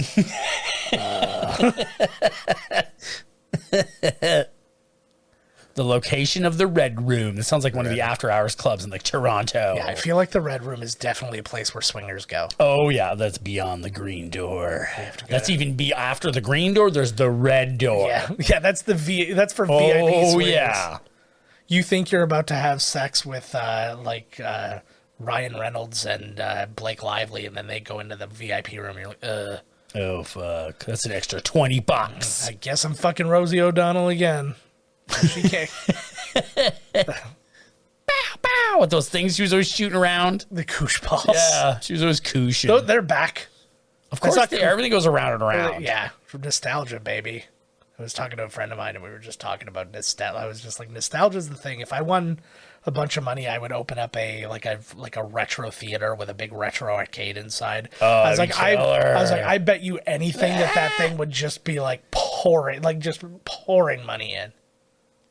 I think it's a great idea. Mm-hmm. Retro, yeah, and they're showing all retro movies. And it should be too, like, you got to pay a couple bucks just to get in. Yeah. And you could just go into the movie if you want. And walk out, be like, oh, if I see this military, I got to go play a game. But, have the midnight screenings of, like, Rocky Horror and stuff like that. Or, like, have a horror, where you're watching all these classic horror movies and you get, like, 4 in a row. Yeah. Unlimited popcorn, 4 bags. Oh God! So you're spending my money a lot. We only tied. Yeah, that's really disconcerting. Yeah, I know. Like, who the fuck was in there before us? Like, who? Like, wow. You just you came into that memory about halfway through it. You didn't even start. You didn't even start that memory of being like, "Hey, remember when we had the all-you-can-eat popcorn and we got to 4 bags?" You're just like, "Who tied us?" I know, like, who? What fat, beautiful human being like beat us? But let's also. I guarantee you, it was probably the one like Asian dude. Like 86 pounds. Yeah. 5 bags, no problem. What he does, he pours milk over the whole thing so it turns into one small bar and then he just eats it. Those guys are beasts. Oh, so good. And then they got to walk off like I remember seeing the one thing, the guy with his belly was so distended. Yeah. And he was like, it's like an art form now. It's like this guy's now knows that like if you were to like seven him in the gut and give him a boot, he would literally explode and die. Yeah. It's literally like he's got to walk off somewhere and sit for like hours because he's so full. Yeah. Like, I'm like, oh my God. I watched a video where it was 4 guys eating, or it ended up being more than 4 guys, but they were eating the world's largest slice of pizza against Joey Chestnut. Ooh. And Joey Chestnut beat them, but then they weighed themselves before and after, and the 4 guys gained a combined 17 pounds after eating really that thing. And then they weighed he lost Chestnut. weight. Yeah, no, he didn't gain as much weight as they gained combined. I don't know how any of that works, but also it probably has to do with like you really water. gain 17 pounds in one meal. Because you still have it sitting in your stomach. Oh, gosh, you're like weighing myself after, and I've eaten so much. Yeah, these are the guys, I'm telling you, and they're so fucking like full that it's like they're gonna die. Yeah. Yeah, I don't understand how they could do that. Because I watched too, when you watch Joey Chestnut eat, he's just sweating in a way where you're like, do you not understand that what you're doing is not healthy? Or he doesn't care. He's a god. Yeah, that's the truth. Who cares? He can have free Nathan's hot dogs whenever he wants. God, exactly. Don't you even understand? He just walks into a place where like, here's 57 Nathan's hot dogs. Mm-hmm. Who the fuck is Nathan? I don't know, it was the guy who made hot dogs. I know, because when I was in Toronto, there was a Nathan's hot dogs, and I was like, I really kind of want to eat one. But Nathan's hot dogs. I've watched that Food That Built America, and he was a guy who he didn't invent the hot dog, but he's the guy who kind of like popularized it in the U.S. Right, where he took the Frankfurter sausage and put it on a bun because he wanted something, like he was on a break from work and he wanted something that he could eat with one hand and quickly. And so that was basically the whole idea. I think a wiener's not enough. You need a bread with it. You gotta have a bread. Meat and potatoes, bread, you know. Sometimes I just like 2 wieners. I just eat them. I'm like eating that one and I'm eating that one. Dunkin'. And then, some people like ketchup or mustard. I like to have mayo all over them, and then I spray it all over my face. Slap them on your face first. And I just have mayo all over my face. Oh, yeah, I like that too. Come on, right? Oh, Mayo Slaw. Oh, these guys are family. They haven't seen each other in 20 years. Now they're, here comes the fight. It'd be very funny if they had to have a scene with like a family psychiatrist or something like that. I guess originally they wrote this where like these guys never kind of made amends. Right. It was just like they just still hated each other at the end, and I think they just all decided, well, they're like from a psychological standpoint in movies, people need resolution. Right. So we gotta like. Right, exactly. Because it's nice. They like it. It's nice on paper to like have that. Like, not everything has to be resolved. It's like when we talk about like the ends of like TV shows and stuff. Right. Like that. Like, you don't have to tie up every loose end. But they're like, yeah, it drives some people will literally go insane if that doesn't happen. So. Because then you're thinking, oh, they never made up. Like this nice Hollywood ending or whatever. Like that was why like. And she has not taken the suit off. Yeah. Well, she's probably not. She doesn't know whether she can trust them or not. Yeah. Oh, well, maybe there's just nothing in her. That's why she's got tears in her eyes. The goddamn suit reeks. It's burning her eyes. She was. Now who's her mother? Now we got to figure that out. Is her hair? Her hair seems redder, actually. Yeah. Well, she probably dyed it like because. Was it always red? Well, she was red for almost the entire run. It was like really red for the entire run, except for Infinity War. She changed her hair blonde after the events of Civil War. She dyed her hair blonde, so nobody would ever recognize her. Yeah, makes total sense. Yeah. Hey, it's that hot girl who looks exactly like Black Widow, but she's blonde. Can't be her. So she's not blonde. Yeah, she just Hurricane Rona'd somebody for no reason. But she's blonde. Yeah, it's not her. I see women hurricaning people all the time. Yeah. The Steiner recliner. Oh, good God. I cannot get enough of good old Scotty Steiner. Their son, or his son, is there now. Really? Braun Breaker. That's not. It looks and sounds exactly like them. Oh, Jesus. Oh, this will get you every time. The old picture book. Don't get me. Yeah, you burned them all. I wonder if they fought. I'm almost surprised. Because Mila Jovovich's daughter was in this, that Mila Jovovich wasn't the other, like, wasn't Taskmaster or right. something like Ooh. She might as well have been. She's probably there for her daughter anyways. Yeah. That'd be weird to bring your daughter to a movie, but, like, you're not in it. Yeah, I know. That was like that one time with that Karate Kid, with Will Smith being, like, there and just, like, basically, like, shit-talking his own son into like telling him to not be a pussy when he was so sore. Like he was like beat up and he was all bruised and he had like ice over his knees and stuff like that. He's like, you gotta get back out there. And it's just like he's 10. Dad, there's 20 people out there. Yeah. They just already beat the living shit out of me. Yeah. Why do they keep beating me up? Is it because I keep saying I can see numbers that they can't?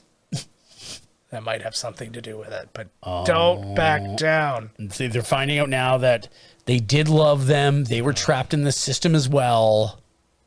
Yeah. They're really your family. Nice.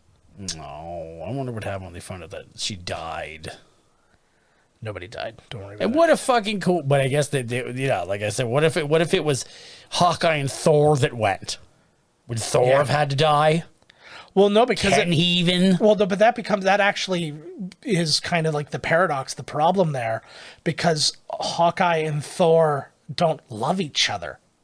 They're not like it's the whole point is you have to sacrifice somebody that you love, and it's like they don't have that relationship. Like it literally worked out really well that they just randomly picked the two of them to go there. Yeah. Well, I mean, the writers did that, but they knew what was going to happen. So I also find it reckless that they would have sent the two of them on a mission, like way out into space to who knows where, without one of the superhumans with them. No, that's fair. Like, I mean, what the fuck? Like, that's fair, but yeah, it's like, but literally, there was literally no other combination. Like, had they gone there with any other combination of people, they wouldn't even have been able to get the stone. It wouldn't have worked. They would have had to come back and be like, well, either that or they'd have to I like develop these shoes. Yeah, they'd have to develop. That would have been amazing. Tosses a single shoe over. It's like it's useless without the pair. Well, now I'd have fucking two shoes on now, like. And then that would be amazing. And then the guy, he wakes up in the pool and he has the stone because he's wearing one shoe. And it goes back to Red Skull. He's like, this is bullshit. Yeah, he does not. You can throw anything off. He doesn't care. He's been there for so long. This guy is just like, it's just whoever they picked was such a hoarder. Well, you that like this watch? Yeah, whatever. Just throw the watch. Fuck it.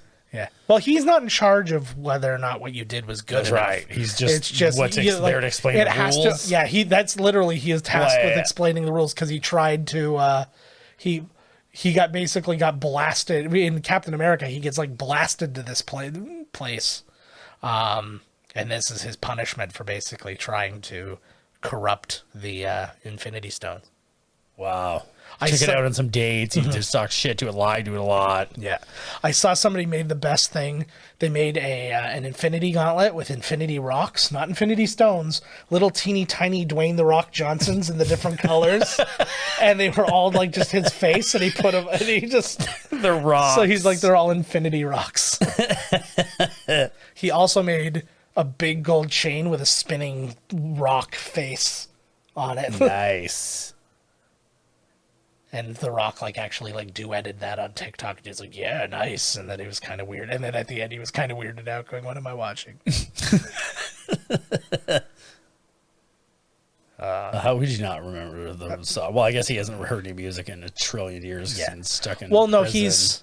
This is the song that they used to sing to her when she was a little girl. Well, no, they were in the car and it came on, That also came on then. That is a very not great song to have for your kids. I guess Afternoon Delight would be worse though. Oh fuck! For where it's talking about having day sex. That That was great in Arrested Development when. Oh shit! Yeah. When Jason Bateman and Maybe there are singing Afternoon Delight together, and then then they finally realized that it's a. Oh yeah, it's a song about having sex. Oh fuck! Whoa! That's good comedy. He was just about to be like, they think this is going to stop me. Yeah, he's dead. Yeah, he'll be fine. Remember, this is somebody who's never tasted water. It's only vodka. They had to get rid of him, man. They were like, this is all for the ladies, bud. You're going to get knocked out. Yeah, well, I mean, it's, from that standpoint, too, just being a super soldier dude, he could barrel through these guys on his own. Oh, exactly, yeah. So, I get it. Oh, there he is. Or is it he? The Taskmaster. I don't get it. Oh, uh-oh. Oh, no, she's down. What happened to her? She's fine. Uh-oh. Imagine she's just taking a power nap. Yeah, well, she's trying to, save her energy for the big last fight. Yeah.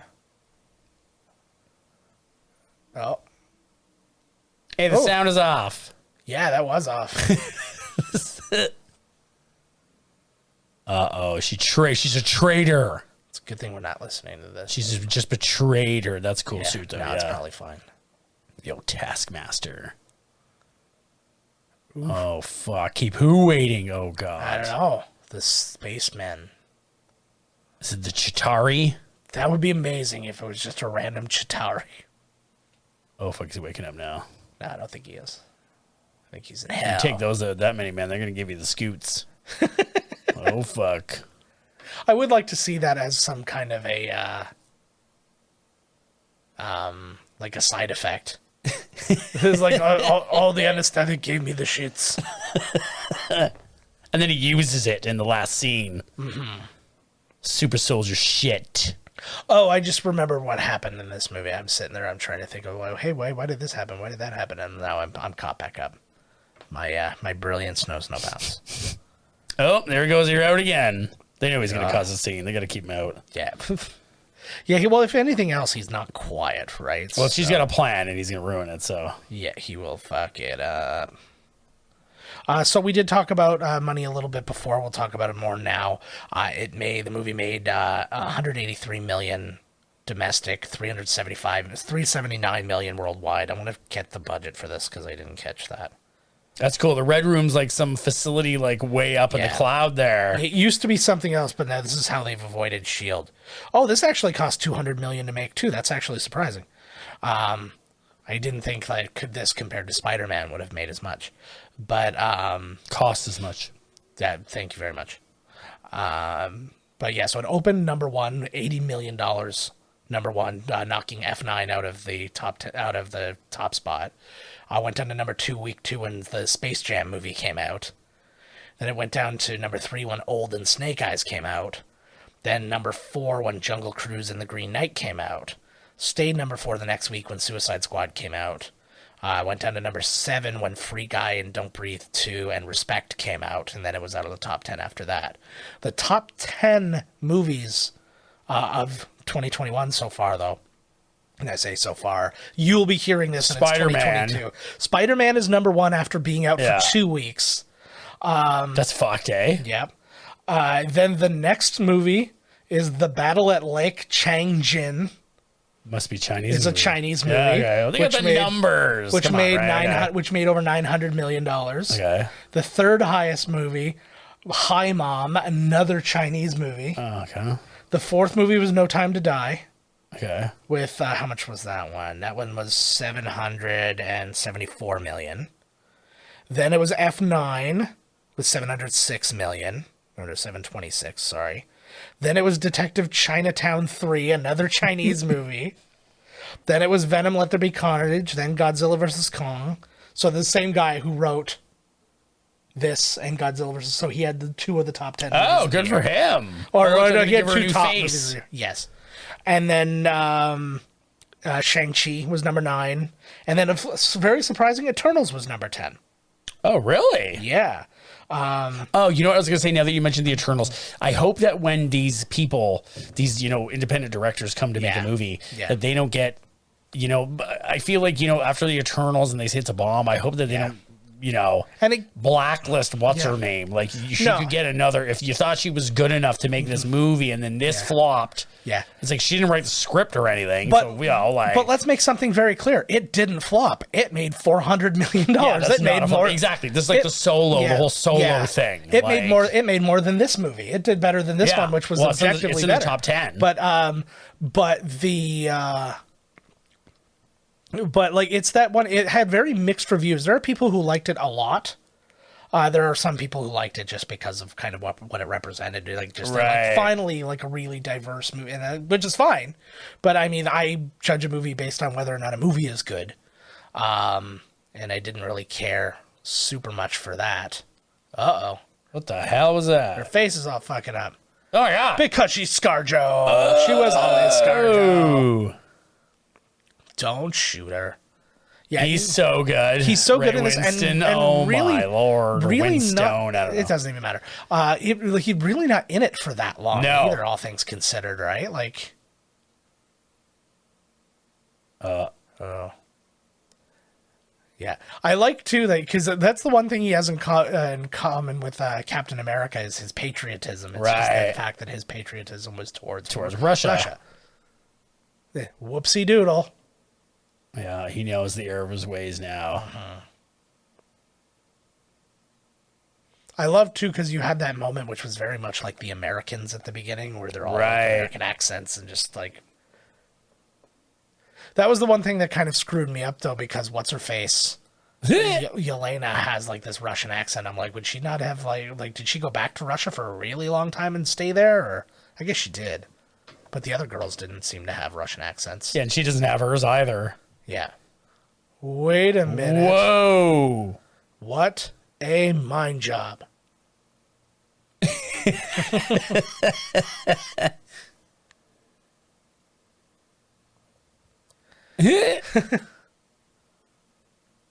Oh, what a plan, eh? Yeah. You thought she sold her out. You're all pissed. I was pretty pissed. I knew it. Yeah. Oh. I'm sure they didn't find the thing in her ear as they went to. Yeah. No, nobody checks ears because they're gross. Yeah. It's like if they maybe this doctor, he's like, don't look at the ears. If I see earwax, I puke.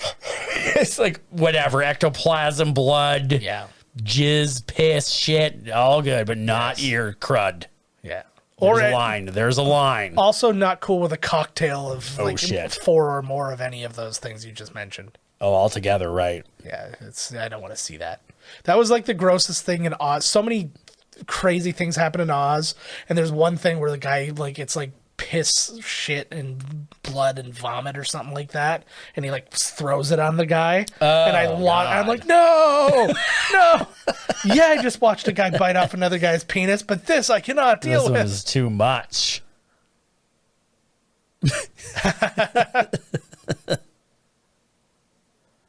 Oh, there we go. So yeah, they had a plan. They did not tell him. They're like, he'll be fine. Whatever. Yeah, I like those Iron Maiden masks. That would have been fun. That would have been a cool thing to see. Maybe that was like something they were kind of leaning towards for like a future movie potentially. I don't know. Right. That's it.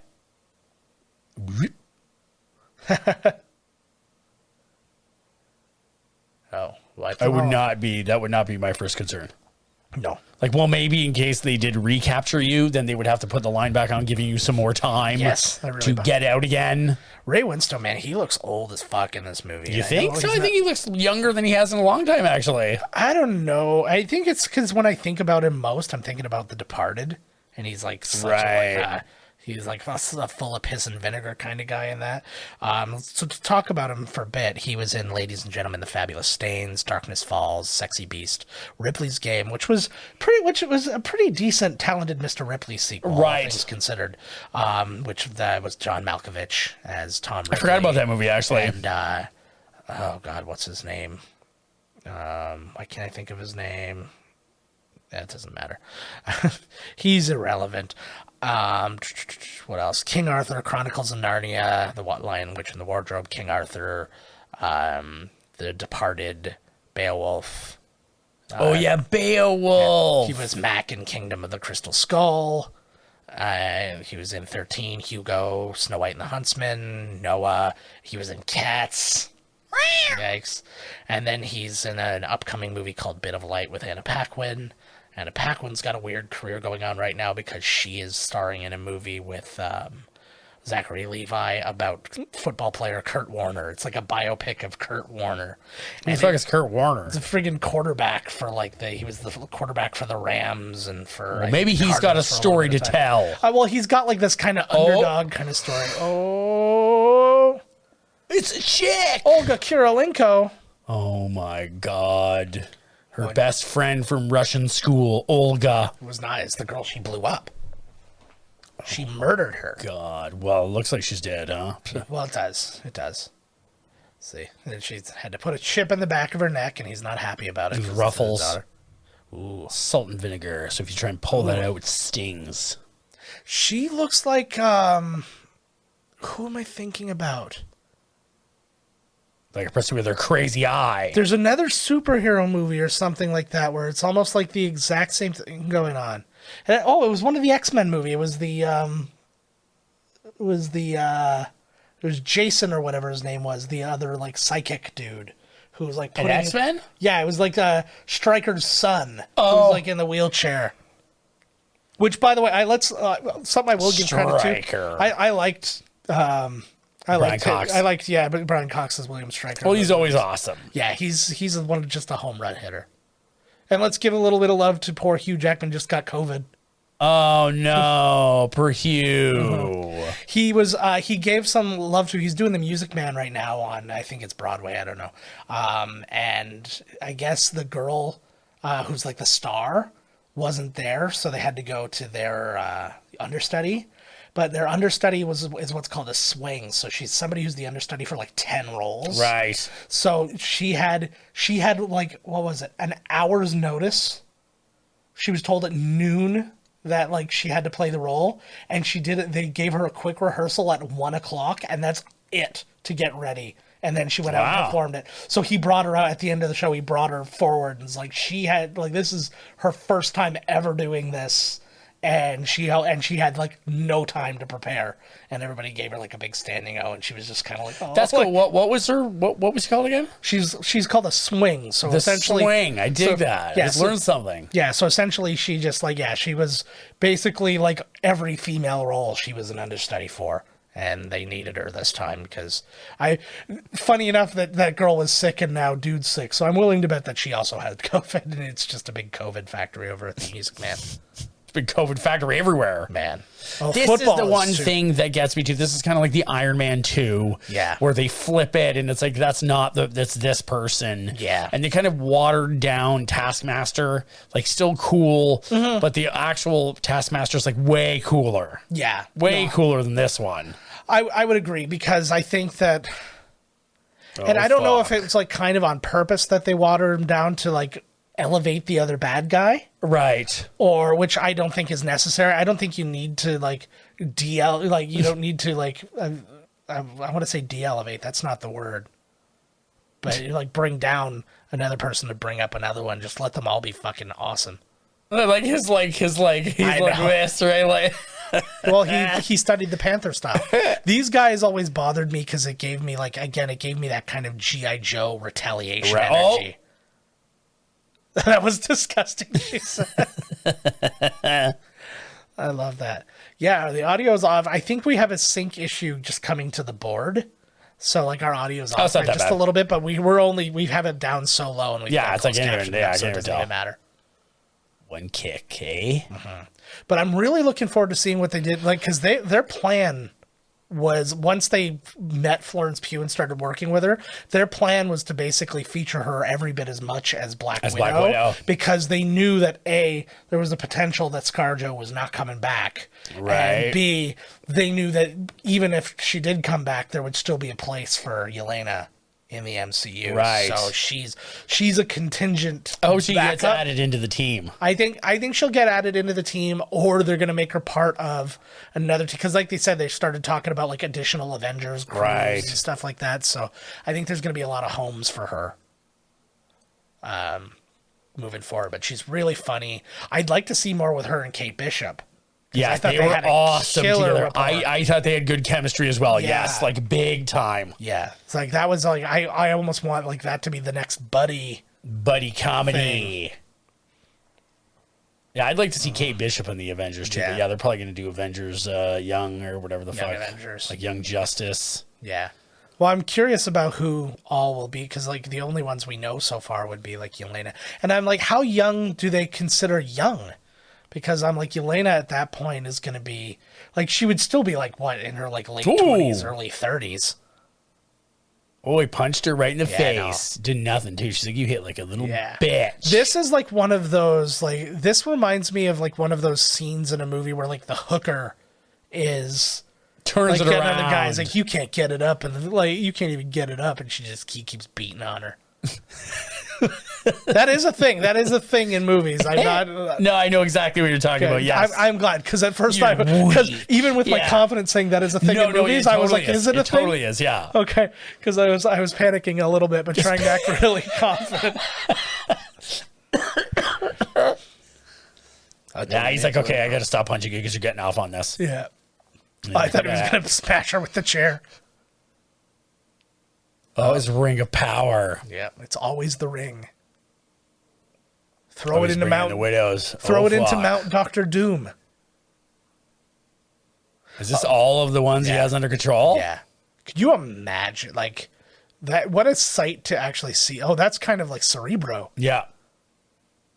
It only finds chicks, though. Chicks with daddy issues. I had thought during this time, I was like, that would be an interesting series to have, like, Yelena traveling around and, like, encountering all these girls. I'm like, it would get pretty old pretty fast, actually.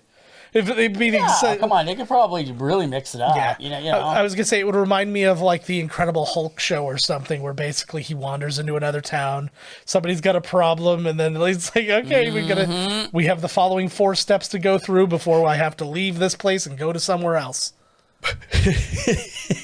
So, and it would just essentially... And it was what the Hulk was. It's kind of like Kwai Chang Caine wandering around. That's exactly what it was. Yeah, that is exactly what it was. But not Kung Fu the Legend Continues. Kwai Chang Caine stayed the fuck put in that one. Because his son, Peter Caine, made it so. Dude, look at this guy. Yeah. This is... It's crazy too. Like this gives me such like bad vibes of just like what's going on now. It's like the world being what it is. I'm like, oh God, is this what's destabilizing everything? Because everybody, you know, obviously a lot of like accusations of like Trump being a Russian operative or McConnell being a Russian operative or the new guy that Christ, what's his name? Madison Cawthorn. Oh, I thought you were going to say, like, Biden. I was like, you're talking about Biden? No, Biden's too old to be a Russian He doesn't operative. give a He fuck. cannot. He doesn't know what's going on. Yeah. He may have been. I could and see has Trump totally being forgotten. Trump was all about Russia. Well, he was all about Russia, but also, like, he feels like the kind of guy who would be indebted to people because of, like, bad mistakes. Right. Like, that's where like I came in. I was like, okay. Like, when they started talking the PP tape, I'm like, yeah, I could see him do it. I could see him having that be an issue. Or money things where it's like, oh, they own all his debt and like all Right, that. So I'm like, yes. okay, I could see that being a thing. So that's my thing about conspiracy theories. I don't, without true evidence, I buy into none of them, but I always gauge whether or not it seems reasonable to be a conspiracy theory. Right. Like the moon landing. Fake. Well, but it's reasonable to suspect that there's a reason they would fake it. Right. To say they beat the Russians. That's right. So No space race. there's tons of they've shown tons of evidence of little scientific things and whatever that show that the things that they landed on the moon are there. Like in the Sea of Tranquility and all that stuff. So it's like, okay, all well and good. But I totally, that's amazing. She's been fucking with him Yeah. the whole time. Yeah, she just severed that like olfactory nerve that was making it so she wouldn't hurt him. Oh, I thought he was already gone, and she was just pretending when she went to stab him and No, stuff. when she smashed her nose, she broke her nose so she couldn't smell his musk. pheromones. Yes, his pheromones is the correct word. Musk is the better word. Mr. Musk. Yeah, you smell my musk, baby. I'm just gonna say that to Musk is like reminds me of just like a big old sweaty crotch. Yeah, like I just The make Musk. I just want to see how many people I'd have to say it to before I went to jail. If I just went up to a mall and got as close as I could and just whispered, "Can you smell my musk?" Oh, if you were speaking moistly while you said musk, then you may go to prison. Yeah. Yes. I read somebody's tweet where they said the word wet yelling. And I was like, that haunted me for the longest time. Like, I knew exactly what they were talking about. I was just like, the concept of yelling and spits flying out. Yeah, wet yelling. Wet yelling. And I was just like, Wet Yelena. nothing. Oh, well, that could be something. But again, it takes me back to that clip when you talked about Haley Steinfeld. She's so beautiful. Is she of age? She is. Yes, she is. I like the way that they made her look in Hawkeye. Yes. Like when you see her in her music videos and she's just got so much makeup on. Yes. But in Hawkeye, She just looks like a person. yeah, I was like, I really liked it. I mean, she's hot either way for Christ's sake. I don't Jesus know. Christ. Yeah, I don't know why they do that with the like. It's like almost like she has to have like a music personality. Like the makeup version of her is the Chris Gaines. Right. I like that. I don't know that I like that. That didn't take very long. No. Oh shit. Every fight ends with a Hurricane Rana. Oh, Just pulled her kick there. yeah. The fuck was that? She faked it. This whole thing might not be real. Whoa. Oh shit. Oh, now she has to fight a lot of them.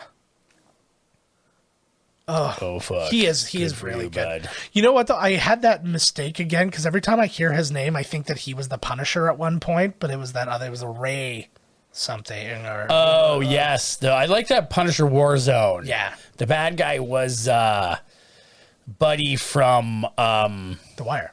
Yes. Yeah. You know who it was actually supposed to be? Freddie Prinze Jr. Really? It was the director whose name is escaping me right now. She directed that Green Street Hooligans too, with Charlie Hunnam and Elijah Wood, and so she got that role. And she was, the studio forced her to read him, and she's like, like Freddie Prinze Jr. I don't want to do that. And then she was like, he gave the best audition I ever saw, and I went to the studio. I'm like, we have to give him the role, and they're like, no, we're not going to give him the role. And they're like, why did you make me read? Well, we promised we would. And it was just like that bullshit thing. It's just like, then, like, what are you doing? So they ended up having to give it to somebody else. She's like, she wanted to give it to Freddie Prinze, and they wouldn't have it. Even though Freddie Prinze was like the best. Yeah, she said he was the best guy for the role, like, by a lot. He was a wrestling writer Yeah. for a while. Mm-hmm. He actually had some really funny... He's been a really funny storyteller lately. I saw this story he told about... The Rock somebody was like, we're trying to find somebody who has a negative story about The Rock, and nobody can even come close. Like, the most negative thing is like, oh my God, he helped my mom, like, pay her bills or something like that. Like, he's always so amazing. That's the most negative. Yeah, that's the most negative. Yeah. It's always just like, whatever. And he's like, okay, no, he's like, I do have a negative story about The Rock. And he's like, it's about my grandmother. And he's like, and she... I can't remember the whole story. I'm just paraphrasing bits and pieces here. But essentially the reason she was super mad at The Rock, and he was trying to find out why. And then finally she got to say, she was like, oh, I hate you so much, The Rock. He's like, why, what's going on? He's like, you joined the corporation. Like, it was like just some wrestling plot thing. That's evil son of a bitch. Yeah. That's when they did the flip, I think, where Austin became... Yes. Oh, no, because if The Rock would have joined the corporation, then Yeah. Austin, he joined McMahon, Yeah. which would have been right. Lots of things happened Yeah, back then. yeah. That's when they were willing to flip. Yeah. They'd be like, okay, well, we need the same. We only got so many guys. We're going to do the same WrestleMania as last year, but now you're going to be the good guy and you're going to be the bad guy. But it's such a huge dynamic change. Like, when, like, Stone Cold went bad, it changed everything. Oh, yeah. You know, and and he it's was like... with McMahon. It was like, Yeah. whoa. Like, and it changed up what every match was gonna be, and all of a sudden, right? Like, and it helps bring up new good guys, and it helps do all sorts of shit. And it's like just they never made Cena bad. Like, what the fuck were they thinking? He started good, and then he was bad for a little. When he was the rapper, No, he was just like, well, he was the guy, you know, was like the asshole. Thugonomics. Yeah. You know, that young kind of upstart guy. but yeah, he always said to me, man, he wanted to go, yeah. ooh, Oh, don't do that. no blood coming out. Well, no there was blood spraying out of her Well, there nose. was blood coming out earlier when she broke it. No, anybody punched it. Oh yeah. No, but also like she shit. smashed her nose too. Like. Oh, yeah, she broke Yeah, it. yeah, she broke her nose, and then she just reset it, I Oh, guess. fuck, girl. Was she looking for somebody specific here? Was she looking for a date? She should have... No, she's getting the locations of all of the girls so they can, Go find free them with their mist. red vials. Their Terrigen mist. Oh, shit. don't take that elevator. The flames, like, said the basement, boop, pressed it, and... I want to double shoot something. Well, that's what I said, because I was talking to somebody about paintball. Whoa! That's crazy. Yeah, I was talking to somebody about paintball yesterday actually, and we were discussing like, you know, have you ever done it and stuff? I'm like, the only way I'd do it is if I had those, like, just those single handgun ones where, like, they don't have the big tanks and stuff, because I want to friggin', like, John Woo my way through the entire experience. And then you have to, like, you only get pop, pop, pop, pop, pop, pop, pop, pop, pop. Then you got to go up against the wall. Yeah. Re-fucking load them, right? But then, you know, I have to be on the other side of the one. We have to shoot at each other with the camera right in between. Yeah. Release, and then I release a bunch of doves that are riddled with paint because we constantly been, like, they haven't been getting shot directly, but paint has been splattering on them as other things have been getting shot. And the slow-mo replay. Yeah. Oh, fuck. Whole place is coming down. Man, it's a good thing all that's digital, or this would have been really expensive. Holy fuck. Isn't it funny, though, that, like, this movie didn't cost as much as or it cost more than the Titanic to make, and the Titanic had to rebuild the Titanic? Well, a piece of it. Yeah, but well, you know what I mean, though. Like, that's not nothing. Oh, fuck, you're going back. Like, How much did Titanic cost? I think it was about $100 million.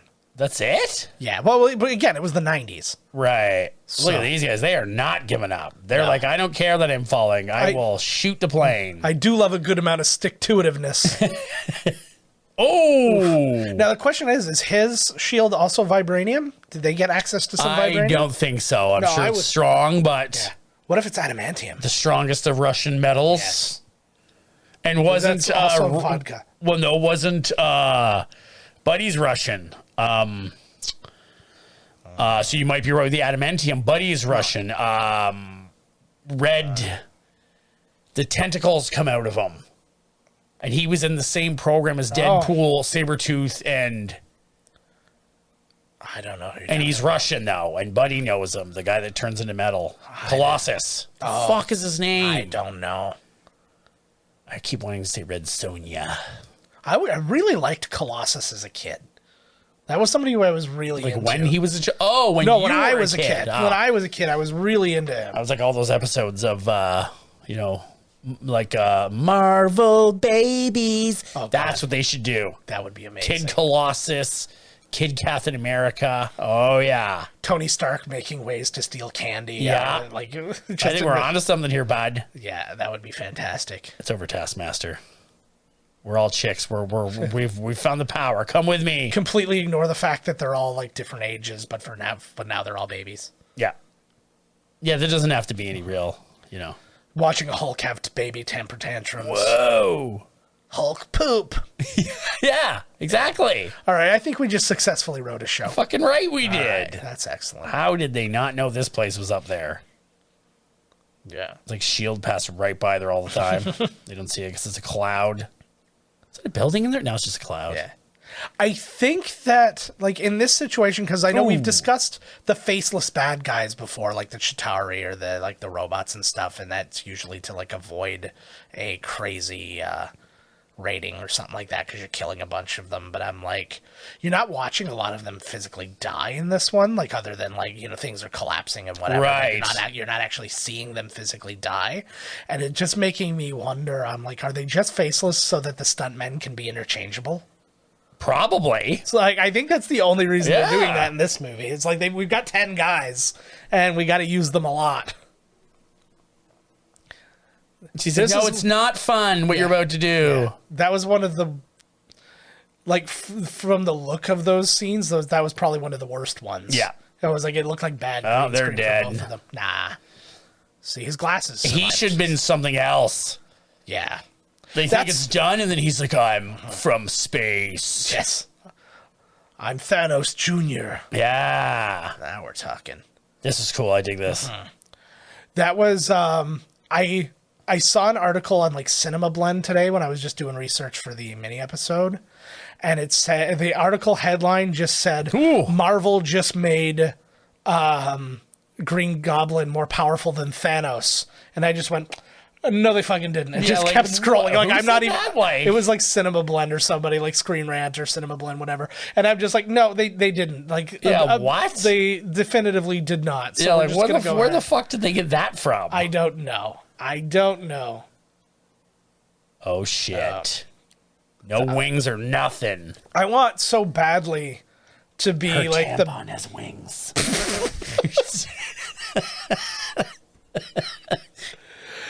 Anyways, you can email podcast or miscast commentary. Oh, it's more of a pad, really, with wings. Sorry, ladies. Nice. This is, I think Tom Holland is running up this for Uncharted to get Oh back my on God. the plane.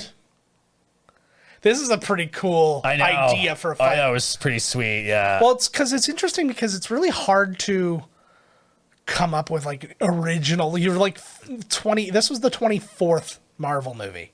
Right. And it's like you're starting to run out of places to originally fight somebody. Right. We've done space, we've done underwater, we've done everything. Have they really done underwater? I don't know, probably. I was haven't talking seen a about lot of underwater. I read somewhere, like, I don't know how they know these things, Yeah. that Namor was going to be the bad guy yes. in I was going to say Aquaman, not Aquaman. No, Black that would- Panther 2. Yes, I Namor heard- was going to be the bad guy in Black Panther 2. I had heard that. Which I'm like, what? Like, I had heard that he was going to be in a couple of them. oh, suit wars. Oh, no, don't. You wear know that it's not suit. going well when your suit whirs. You don't want It that. looks like a Pym particle. It does look like a Pym particle. Oh, That was actually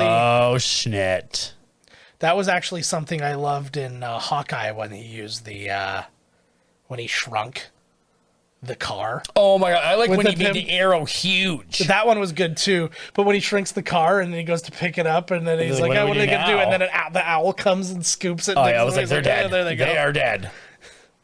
That bird's I going was- to be a man-eater Well, now. I was really curious why they showed you the owl in the tree. Oh, I thought it was just a 30 cute Rock, little and it- thing that they were doing, Well, right? but I was just like, but at the same time, I'm like, it was just seemed so weird, like just like such a weird non sequitur. Right. And then it came back, and I'm like, oh, okay, now I get it. You know what I was actually looking forward to seeing? Because there's the scene in the end of No Way Home where he actually swings it's Christmas time and he swings over Rockefeller Center and you see the tree. I wanted to see the tree down to find out that the two events overlapped with each other, and the only reason that like Hawkeye didn't, you know, go to Spider-Man for help or anything is because he didn't know about him. Right. Because it like I was like, that would have been so badass. Is like right. Because it was like the time later, right? Right. His memory was erased of him, Yeah. which I think is a little much too. I'm like, my God, you can make a spell that every single person in the planet will forget something. I'm like, holy Christ. Yeah, but at the same time, actually, I really liked somebody wrote like the biggest plot hole in that movie, and it's just a quick meme. Tom Holland goes up, he's like, I want everybody to forget about Mysterio. And then Doctor Strange goes, okay, and then just the end. Because if they forget about Mysterio didn't tell him that he's Spider-Man, and everything else didn't happen. Yes. Yeah, good call. And everything's back to normal. But that's okay. Mysterio. That's actually really good. Yeah. These things Their happen. emotions are coming out. They're Black Widows. Yeah. They haven't cried in years. Oh, yeah. Imagine they did, and they just had the biggest cry. They were just like, ah! Like, and they're CGing tears, like just shooting out of them. It's just like, it's like you women are great actresses. Like this scene currently has an Oscar winner and 2 Oscar nominees in it. William Hurt, another Oscar winner in this movie. David Harbour, sorry, Hellboy didn't get you anything, but And your tiny role in Quantum of Solace didn't pick you in, and They could have given him a little more action in that scene, but it's a chick movie. It's all right. I know, right? But you know what? And I think that this is a very David Harbour thing. I fully believe that he was very on board with so supportive of yeah, but not everybody, like, actors, a lot of egos take in the acting, role right? and then show up and be a dick about it. Mm-hmm. And he's like, come on, no, I want more. Like, I'm supposed to be a big add me in superstar. another action scene. Yeah. Like, no story, bud. I know how much you like it.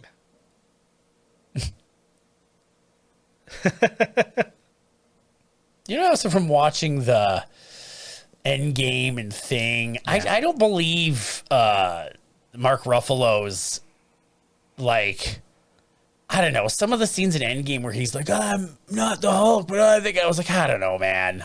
Yeah. I was like, I don't believe it.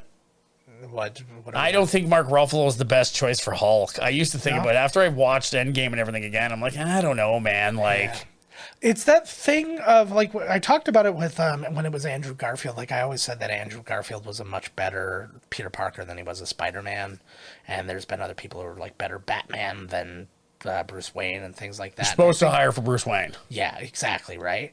And I think that that's like, at the beginning, like with Avengers, he was the right guy. Right. For it, and then I think as they added this extra conflict, I don't think he was the right guy anymore. Like, he's still good. He's still Mark Ruffalo. He's fine. But, like, I think that there's something that he's not. It just seems like he's disingenuine during every scene almost or something. You know what I mean? I'm just like, I don't know. It's like I never really noticed it before until rewatching Infinity War and Endgame. He's disingenuine, like, my pony. Yeah, exactly. But, nod. The old nod. Nice. She's going on a hell of a mission. Where are they going? Back to Russia? No, they're going to go save all the other Black Widows. She's like, I got Avengers shit I gotta do. Well, she has to hide from the world because she's like a wanted Fuji. Yeah. She's a Fuji. Oh, fuck. She's just to play dead. Yeah. How the fuck are you getting out of here? Then she goes, smoke bomb, and she throws a smoke bomb, and then you just watch her walk in the other direction. She's gone! Oh, my God. Absolutely. I was like, should we look anywhere else for her? I was like, no. Look at the smoke bomb. It'll give us a clue. There you go. Anything could happen from here. Oh, exactly. Birds are chirping. See, we're good. Coolix I always had the weirdest feeling that she was, like, opening her eyes here, like, and it was going to be her at her grave, like she came back to life. I was like, this is how they're bringing her back? Oh, fuck. Yeah. Oh, here we are. Where is she now? Yeah, this is a flash forward flashback because this is still in the past. See, now she's blonde for Infinity War. There you go. Has he been asleep there the whole time? Yes, he has. What an interesting, like, weird role. I picture getting this and going, like, I'm so excited I'm in a Marvel movie. And he's like, what am I in this? Yeah. You're just the guy. Yeah, I'm just the guy, but it's just like, do you got what I need? Yeah, I do. Okay, Where the thanks. fuck did he get this thing from? Yeah. Yeah, right? It's like, I know a guy. That's good. And that's the one that she's actually flying in Infinity War when she goes to... and she ends up giving the jet to... Hawkeye. Yeah. Or Cap and people. And so on and so forth. So far, I don't know. I think there were Freddy Krueger's in it. I don't know. Full disclosure, I haven't seen any Marvel movies. DC till I fucking die. Oh, she's gonna break out a few out of prison. Yeah. Oh, she's talking about the Avengers. Yes. Yeah, see, they're all, Some. it was just everybody but Tony. He's like, And that- the team's broken up. Well, no, And that not really, idiot Tony. Ant-Man. Well, I think I get what he thinks he's trying to say.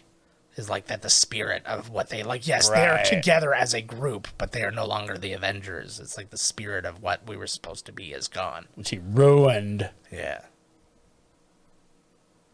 Oh, there it is. The theme. Oh, I understand. Do you? Not really.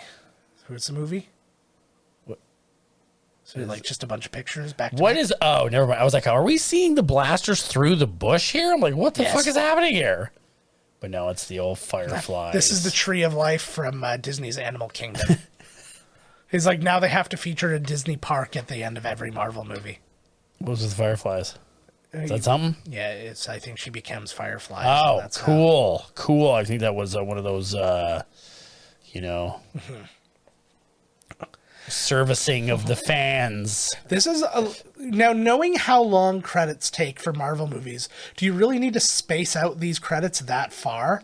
This is like when you don't know what you're talking about when you're writing a paper and you start writing in gigantic letters. I know, it's called the Dean Koontz effect. Where you just have as many fucking giant spaces as you possibly can, and once one chapter ends, 2 blank pages later, then halfway down that one is where the next chapter starts. There were, of all the widows, there were 2 Jades and 2 Lucys. Oh, That was worth knowing, weird. right? Ooh, and then there's somebody, Natasha's stunt double Like with they're- Heidi Moneymaker and CC Ice.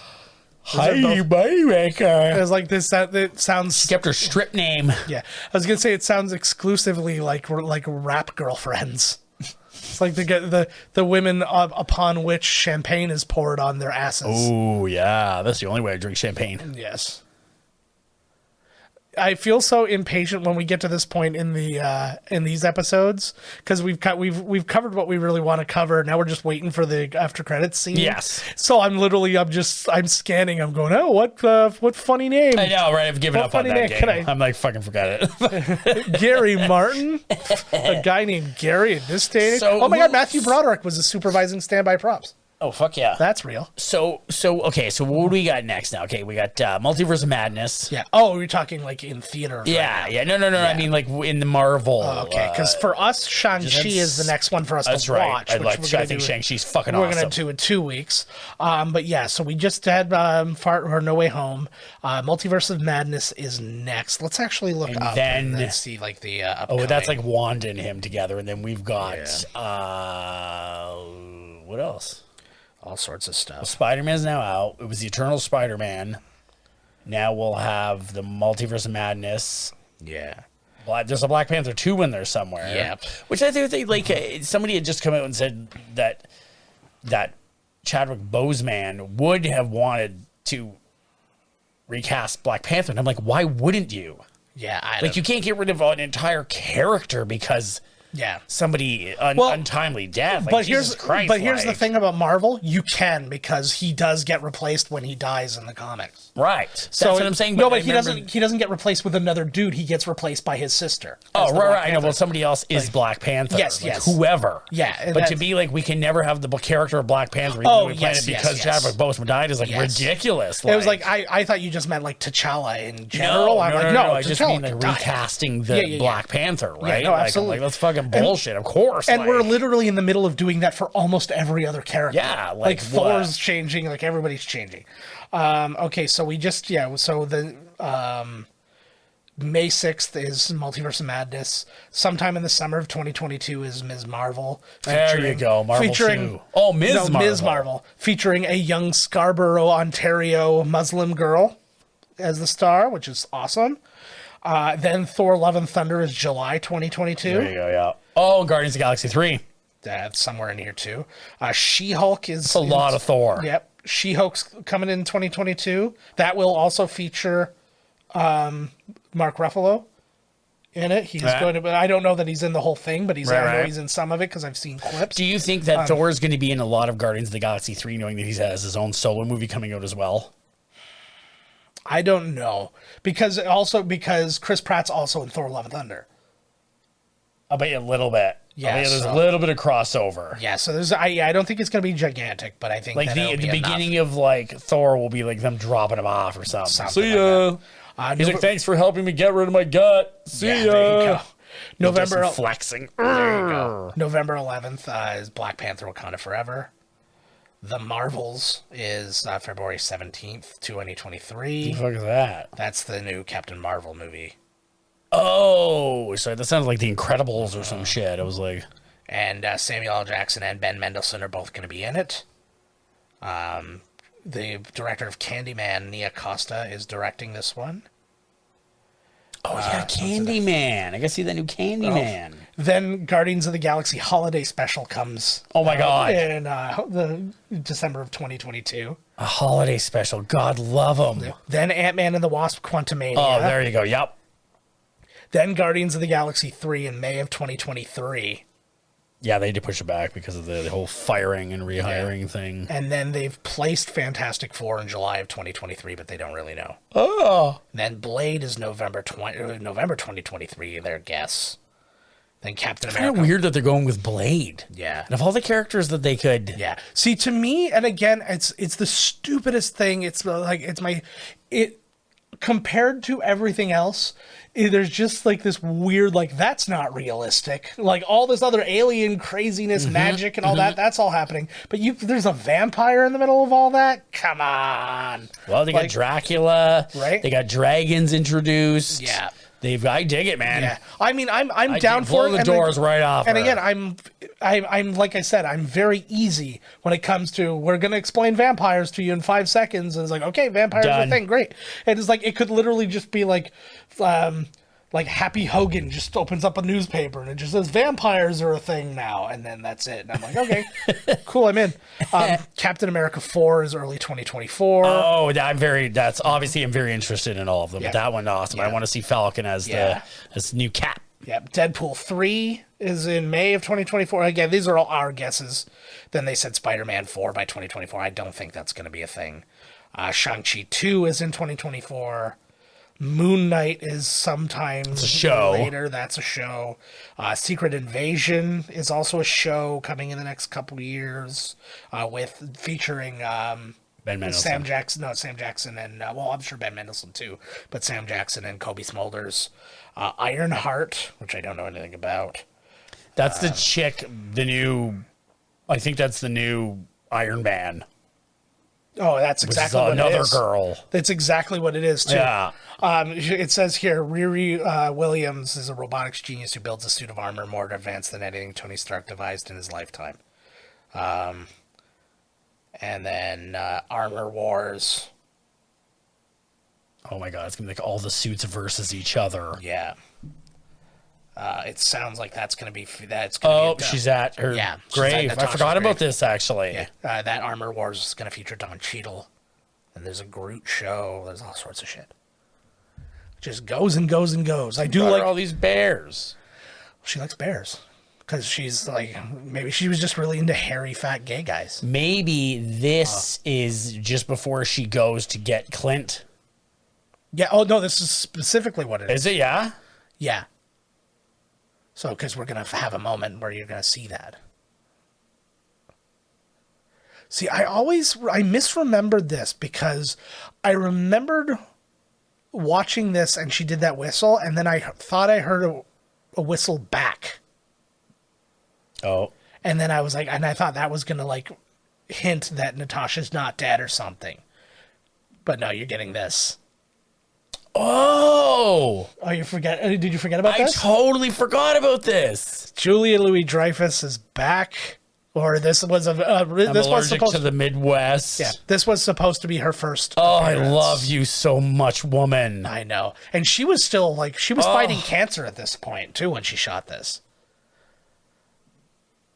Valentina, so they know each other. Yeah, and we're about to get the thing that actually like goes into the next bit. But I'm so glad she's a part of this, though. She's so fantastic. And because you don't know right now which side she's on.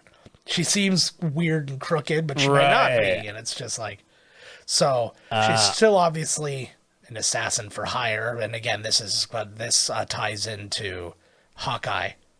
I totally forgot about this. Totally forgot about this part. And this is the man responsible for your sister's death. And this is her tie-in. And this is the tie-in to Hawkeye. Man, they're just playing this shit out, eh? They're so what good at the it. Fuck? Like, it's like, that's what I'm saying. It's like Feige and his little crew are sitting there and they're just drawing lines to think. Wow.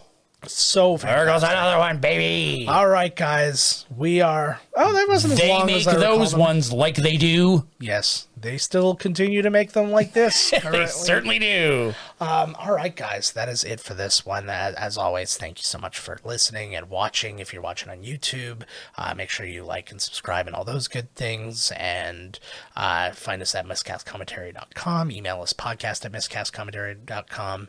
On Twitter, find us at miscastpodcast. I'm at miscastjoe. Todd's at miscasttodd. On TikTok, at Miscast Commentary. I'm at miscastjoe there. Instagram, Todd's at Tebow the Sailor. And we're at Miscast Commentary, but I never post on TikTok or on Instagram. Sorry about that.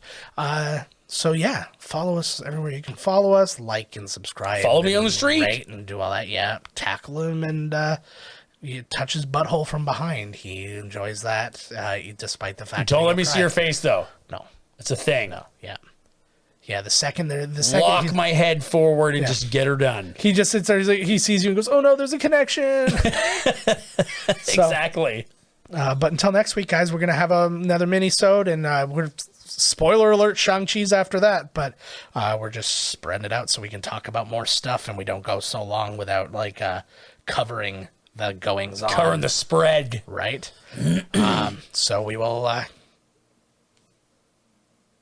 We'll catch you next week. Bye-bye. This has been Miscast Commentary with your hosts, Joe Finley and Todd Murray. Executive producer, Joe Finley. Be sure to like, comment, and subscribe to the podcast wherever you listen. Visit www.miscastcommentary.com for all news related to the podcast. Miscast Commentary is a Miscast Media production.